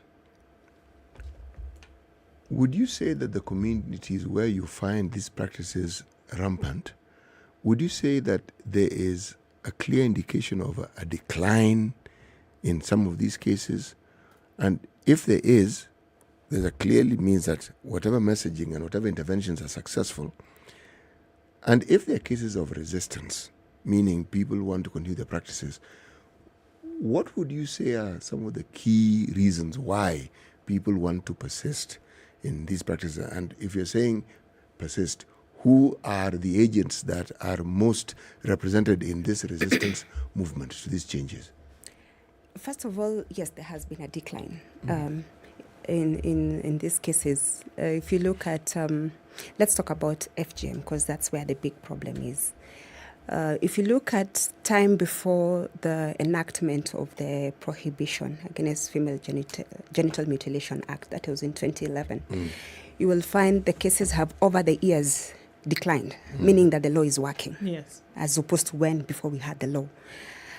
So, but still, with the law, there are people who will still continue to perpetrate these offenses, and you will find that most of the times it's because of the culture or the behaviors and the attitudes of people within a certain community. I'll give you an example of the Kisii and the Kuria and the Kehancha communities that practice FGM. And you will find that the society has made it in such a way that it is very difficult for one of its members to remove themselves from the community because of the protective nature of a community and say no to FGM.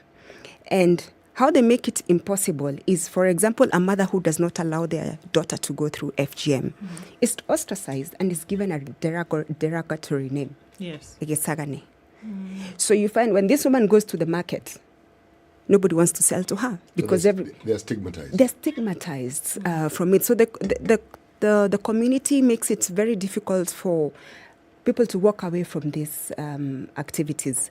And then also there's what we call the myths and misconceptions around it. Like you will be told that if you don't remove the clitoris, because part of FGM is where the clitoris is removed, it will overgrow. Or it's a dirty thing, right. Or it's a significance, it signifies that you're promiscuous. So because people enslaved within this cultural kind of mindset, it becomes very difficult to remove it because of the stigmatization, the repercussions around you refusing to undertake those community practices. In other communities, like up in the Meru area, you'll be told that you'll be cast by the Nchirincheke. So who wants to be cast? And these are messages that are being sent to children, isn't it? These things are essentially telling children, and they then grow up within that mindset. Exactly. Because for some communities, it's a rite of passage. So if you're in an age group, there's all that passing down of the cultural practices of a community. So as you grow up, you're being taught this is how you pass your rituals, You have to go through it. And many people might want to blame the mother and the father for making these girls go through it. But we've had instances where the parents are saying, we do not want to partake of these kind of practices. But these girls then, within their age group, will take themselves to a forest or a place away from the community and perform FGM on themselves, or get somebody to perform this FGM. So that narrative, it's a mindset really. And what we are working towards, and what we have seen to be most effective with these harmful practices, is the change of mindset. Because most of them are not afraid of the law. They will do whatever it takes to circumvent the law. Yeah. It's 9:30 on the nose. We're having a conversation celebrating the Day of the African Child with the head of the Children's Division and Anti-FGM Unit from the Office of the ODPP, Caroline Karemi. And we're saying, look, these are some issues that we are facing on a daily, even still dealing with children's matters in the country. So even as we celebrate, let's interrogate and say, look, what is happening? What is the state? How can we improve things? Coming around to 1:30, and we're still remembering that Father's Day is Sunday, and Sarit Your City is making it easier for you to celebrate this special man in your life and saying, look, here's an opportunity for you. If you're looking for ways to bond with your father this Father's Day, Sarit Your City has got you covered. An art exhibition courtesy of Sana Arts, having the opportunity for superbike displays as well as music on the rooftop. There's a chance for you also to have your sweet tooth, or rather your father's sweet tooth, attended to by Dairyland. There's the premiere of Jurassic World Dominion, and that will be happening at the Cinemex Cinemas on Sunday. Winning is simple. Tell us what your father means to you and how you would walk in his shoes. And you have an opportunity to win with Sarit Your City this June on Father's Day.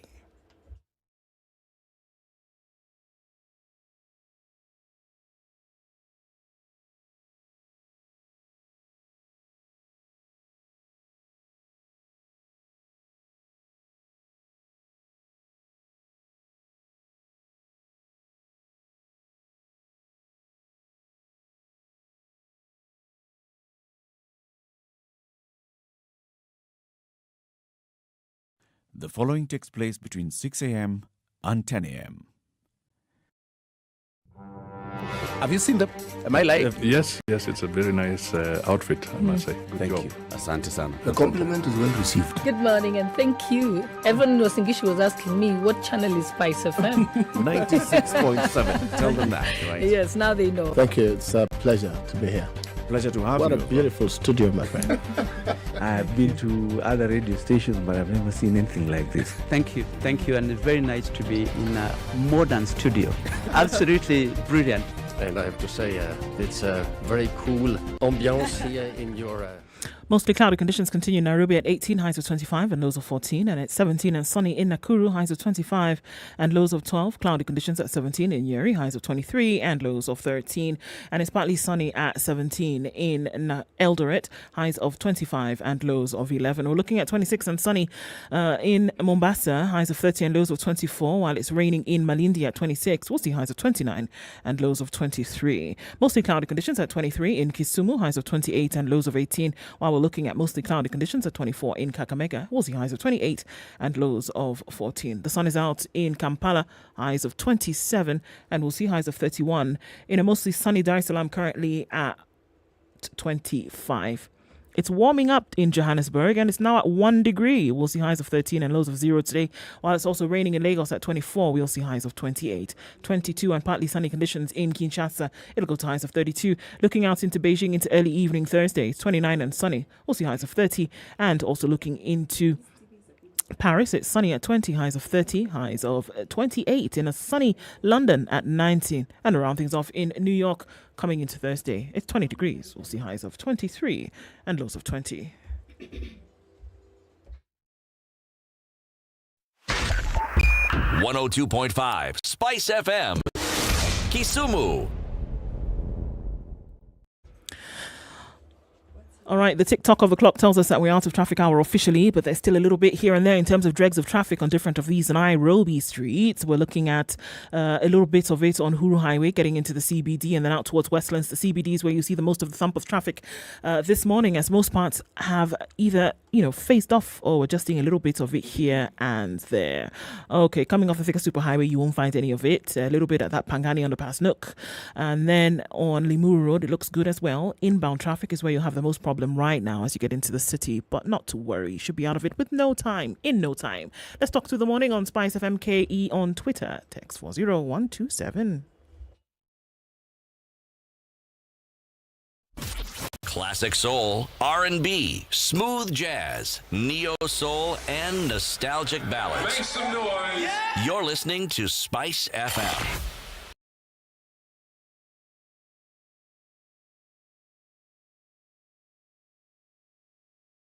Between the 14th and 16th of June, the National School-Based Deworming Program in partnership with the Ministry of Health, the Ministry of Education, and Evidence Action will be treating children in 17 counties for free for bilharzia and soil-transmitted common worms. Join me, Yolanda Mulo and DJ Absolute, every weekday morning from 11 a.m. to learn about the program's impact since it was launched over 10 years ago in 2009. See you then.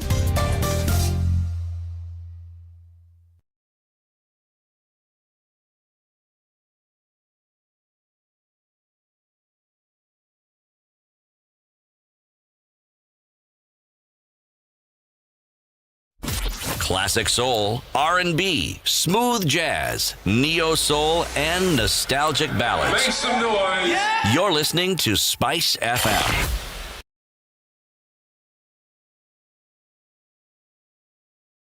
The National School-Based Deworming Program in partnership with the Ministry of Health, Ministry of Education, and Evidence Action has since 2009 provided deworming treatment to school children across the country. The initiative reaches at least 6 million children across 27 counties annually and has enabled the treatment of school-going children aged 2 to 4 by training teachers. This year, as they celebrate over 10 years of serving Kenyans, the National School-Based Deworming Program will be treating children in 17 counties between the 14th and 16th of June. All parents are encouraged to ensure that their children are treated at the nearest primary school in the selected counties.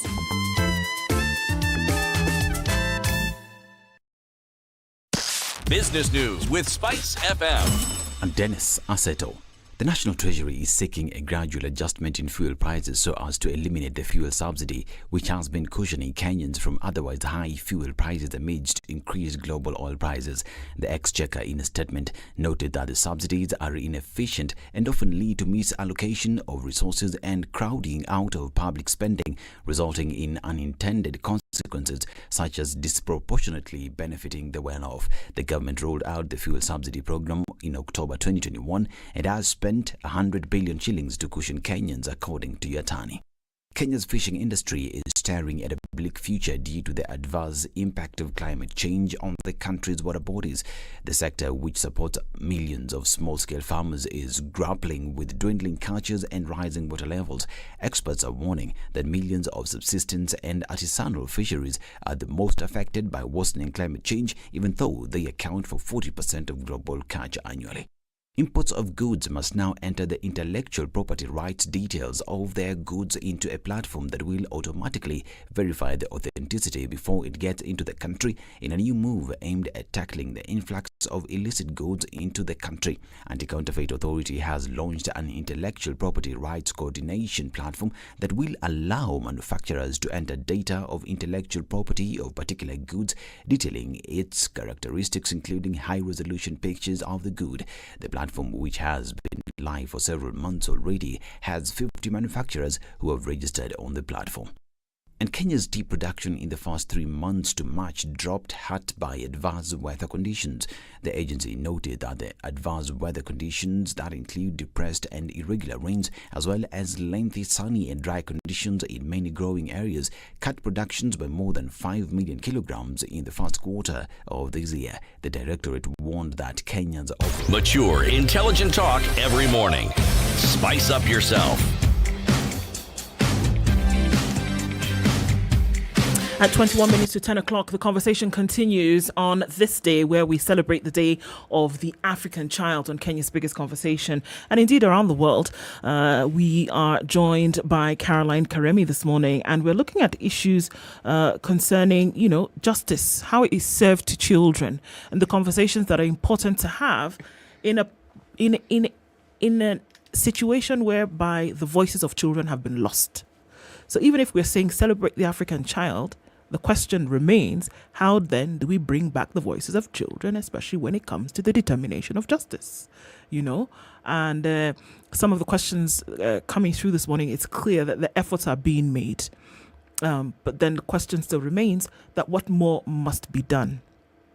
One of the things that you said, because I know CT also has a question that he wants to ask, but one of the things that you said, Karimi, was that, if we are looking at a situation of defilement, for example, and we had many cases where with the cooperation of, different members, then you're able to remove the child from that situation. Where do these children go? Right. So the government has facilities that can take up these children.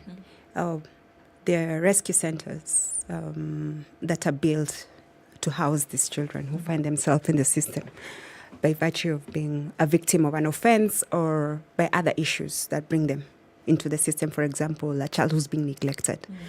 So these facilities are housed by the Department of Children's Services, and they offer, a place of safety for this child.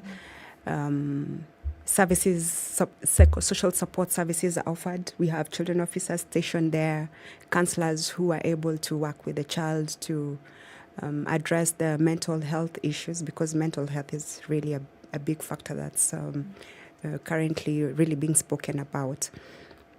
And then when they're within these institutions, the social background is addressed, because the government officers are able now to go back to where they came from and try to understand what is failing and who are the people who are failing on their duties, and what interventions can be given to every specific child that goes into that. So they're protected that way. And apart from having them in institutions, because it's not the best place to keep a child. You want a child in a family setup, so that there is good development, both of the psychological, their physical well-being and so on. So alternative care is also something that is being picked up and very fast. And alternative care, we're talking about kinship, adoption, foster care, finding which other place other than an institution can we take this child so that they are in a family setup.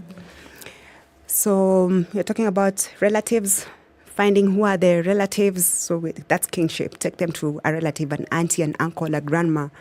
And then foster care is where families just agree to take up these children and raise them up like their own. Adoption, I think it's a bit rather obvious. And apart from that, if a child is in grave danger by virtue of them being a witness, in Mombasa we have the Witness Protection Agency that has its own mechanisms to protect these children. Every society, every community, there are those who call them gatekeepers, there are those who call them custodians of their traditions and their norms. And they're essentially opinion shapers and opinion leaders. Now, in your work, I'm certain you pick them out, you find them, you understand and you know them. I'm interested in knowing what it is you do with them, because if their opinions and views are not changed about these interventions, then you will do all that work, but they'll continue doing what they did before. But if you change their views, then they are the agents who would help you change the views of the community. Right. Yeah. So here comes the question. What work have you done with such individuals, and how successful has that been? So what you say, Siti, is absolutely true. And we realized this when we had a reflection on the effectiveness of the law and wondering why we have the law, yet we still have perpetrators of these offenses. And we've worked together with the Anti-FGM Board, which is a government body set up especially for FGM, and other organizations like UNFPA, which put a lot of resources into eradicating these harmful cultural practices. And we came to the realization that, as you call them, the gatekeepers, the power wielders of the community. So these are the council of elders, the religious elders, who actually hold the community together, and everybody has serious respect for them. And nobody wants to go against what they say. And everybody will go where they say. So we tailored interventions at a multi-sectoral level. So we are talking about coming together as government and non-state actors and putting up programs for community engagement. So under community engagement, you are able to go down to the communities, ground level, identify who are these power wielders, and then find a way of bringing them together at a place, and first of all, allowing them to understand that they have audience, they can be heard, and then we speak back with them after they have given us their opinion. And the reason for this is we realize if you come in forcefully, they become defensive, and they will tell the community, don't listen to these people. But when it is an engagement, a discussion with them, we've been able to change a lot of mindsets. Like the Maasai, there's been a great decline of some of these practices with the Maasai because of the engagements we've had with their elders, the Samburu in Narok, and so on and so forth. And it has been so impactful that this is being rolled out into other communities. So Northeastern seems to be the untouched area, because there's a mixture of culture and religion intertwined into one. But we are still penetrating slowly. So community engagement of these power wielders seems to be working very well. And they're able to go back to their communities and they give directions. And because the communities listen to them, we have been seeing a lot of change, abandonment of these practices, taking up of alternative rites of passage where these harmful cultural practices are a rite of passage. So I think that is where we need to go. Yes, hand in hand. I mean, the law continues to work, but we must change the mindset. Yeah. So then do we have, because through our justice conversations, and I think it's just interesting if you can make the connect between the two, alternative justice resolution. I mean, some of the things that we look at that and say, and as you talk about now working hand in hand with the law, that means then bringing other members of the society or the communities to work on this together. Do you then, in any case ever, kind of cede the, I don't want to say power, but then do you cede the position to members of this community to then communicate some of these things that the law would then somehow be a little bit straitjacket then when it comes to then dealing with them? Do you cede some of this responsibility to them? For us to cede responsibility to them, it's a delicate balance, because then you don't want them to say like we are ready to throw the law out for us to be able to, for us to get them to come to our side. But it's more of making them understand why that particular practice is harmful, because if they don't understand that, you cannot move. And many of them will tell you, my great-grandmother went through this rite of passage. She's fine. There's no problem. So you cannot tell us practice is wrong. But you have to, it's more like coming down to where they are and making them understand that you understand why they are doing that, but here's the reason why it is harmful. So if you can get them to see that harmful aspect and why they need to get their communities to completely abandon it, then you have, in a way, seeded. Yes. So you're not going down with the police officers and raiding an entire community. We are telling them, you're telling them, we know you're practicing this. We are actually aware it's happening right now as we sit here. But we're not here to arrest anyone today. We're here to have a discussion. So you're not enforcing immediately. You're finding a better way of addressing the issue. You know, even as we discuss or celebrate the Day of the African Child, yesterday we did have a bit of a worrying conversation. And I mean, we may step left in terms of subject just a little bit, still then around children and then justice and what the law provides for them. But then it would appear as though there's a proliferation of abuse of children when it comes to being not aware of their rights as children. And so we're not looking at defilement, we're not looking at gender-based violence, we're not talking about robbery or things like this, but we're talking about their exploitation of their rights. So what comes, or where does the law step in here? And even as getting granular as saying, in a country where the rights of a child are guaranteed for things like education and care and things like that, how does the law then step in to care for these kids if, for example, they're being exploited by an external force, they don't have an opportunity to go to school, that they miss food on a daily basis while living under the care of their parents? How are they protected here? Okay, so this is... There's one concept that for the longest time has been ignored. It's been there, but it's been ignored. And that's the concept of child participation. How many platforms are we availing to these children for them to be able to come forth and ask questions, for them to understand what their rights are, where they can find those rights, because we know we have the law, we have statutes, and how they can report offenses being committed against them, and who are these within the community that are immediately available to them for them to run to. So engagements with these children is what is being picked up so much by the NCAJ. So NCAJ is the umbrella where we have all these state actors. Yes. So we are having school programs where actors are going to schools and educating children on what are the existing laws and how can they access justice, how can they participate in this process. I'll give you an example of the children's bill that is currently at the Senate. There was child participation in it, where children were given an opportunity to talk about what kind of laws they want to see that can help to protect their rights.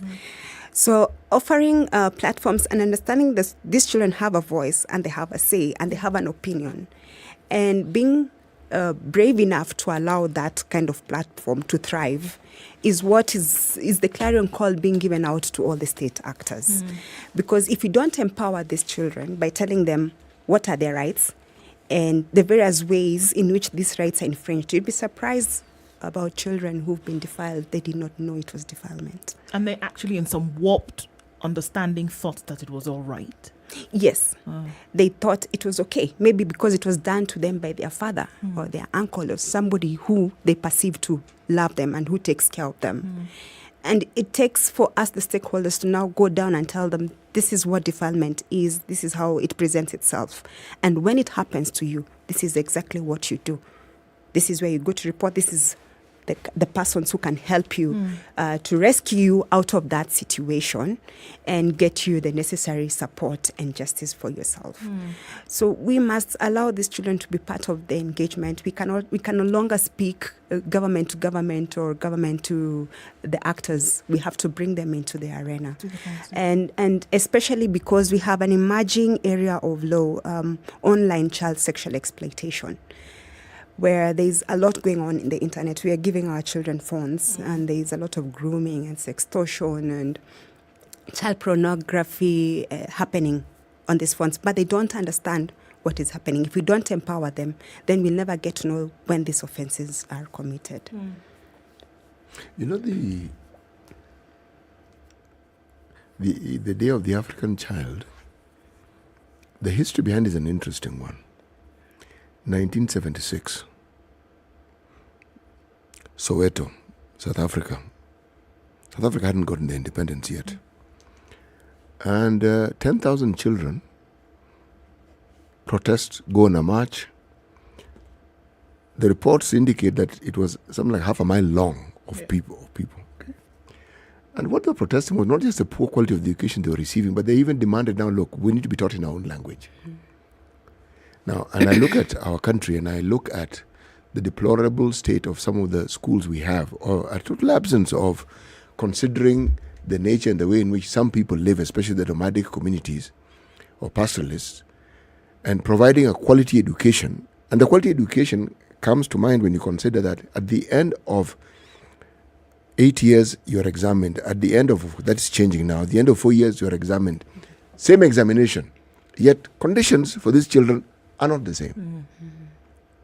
So when we talk about the Day of the African Child, I have to talk about the Day of the Kenyan child and the disadvantage, because this disadvantage isn't just at the level of schooling. It carries on later into your life because it's what more or less determines what you're going to do, but it's born out of this background of disadvantage.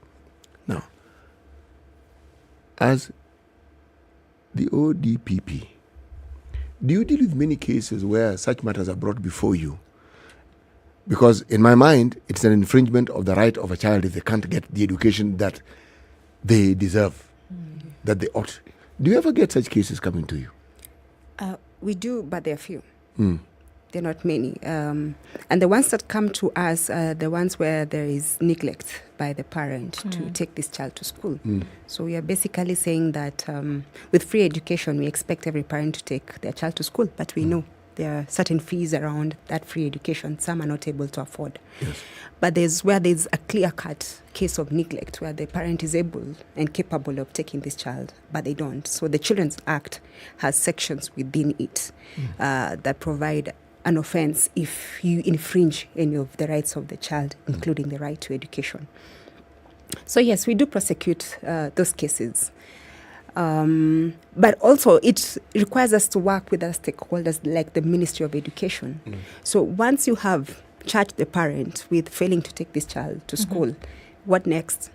That child needs to go to school. And that's where we have to liaise with the Ministry of Education to now come in and take this child and make sure they have a place to get their education. Of course, we still a way to go before we get to that state where we are saying every child in Kenya is getting education. Right. If someone had a case against the Ministry of Education, would you prosecute? It might be more like a public interest litigation. And yes. I wish Omkia Omtata would take up some of these cases for children. Just take PIL cases to court, where these children in Turkana are disadvantaged because the county does... It's not recognizing. Is not building the schools for these children. Yes, so it would be more of a quasi-civil case. Right. Yes, so for us would only come in if there's a criminal element to it. It is a crime, though. Absolutely, it is a crime. If you deny someone their basic rights, is that not a crime? It is a crime. It would depend on the case. And, for example, if a parent went to get admitted to school and they had everything, but the school declined to admit their child, then... Well, we've got to thank you for joining us this morning. An hour does run quickly, looking at these very important issues. And thanks for coming in, Caroline Karimi, to shed the light on these as we celebrate the Day of the African Child today. Thank you. And it would be really great to engage with you in the future again. Thank you. Thank you very much. Thanks for having us. Winding down to the end of the Situation Room this morning. Kenya's biggest conversation comes to a close in a few minutes or so. And we've got to award our winner today, who wins a Dairyland hamper to celebrate Dad on the 19th of June. Timothy Muga, for your comment today in terms of really how your father has made an impact in your life. Patience. My father was a calm and patient man, a true apostle of me. Sarit, your city makes that possible for all to celebrate fathers this Sunday. at Sarit, your city. So Timothy, you're our winner for today, and your hamper will be gotten to your social media teams. Will get in touch. Let's close the show this morning. CT, let's finish with today's proverb. Right. Since it is the last proverb from the Seychelles, if the stomachache were in the foot, one would go lame. Mm-hmm. If the stomachache was in the head, one would get a headache. How's that for some depth? The first and only Friday of the week comes up next week. We're going to leave you in the very able hands of an hour of sugar and spice. Wonderful music coming up for an hour. And then Yolanda and DJ Absolute join you from 11 until 2 o'clock. And thereafter, Edward Quach comes in with a spice drive, and he'll take you home till 7, whereby Barbara and Karigo will come in with adults in the room until 10 o'clock. We'll be joining you again tomorrow morning at 6 to continue with Kenya's biggest conversations. Don't forget, folks, COVID comes back to our doorsteps, and we're asking you to be very careful. Doesn't matter where you are or what you're doing. The message remains, if you haven't been vaccinated, please do get vaccinated. Get double vaxxed if you've only gotten one shot. And then, if you have been double vaxxed, get your booster shot. Maintain social distance. Wear a mask at all times when you're going into public areas. At least let's do what we can do to make sure less and less people are getting sick. Thanks for keeping it with us this morning. We talk again tomorrow. For now, it is 10 o'clock.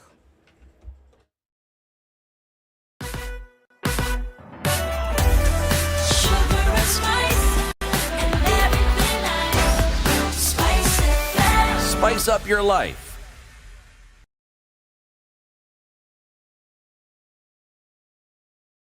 The latest news from around the world. 94.4 Spice FM.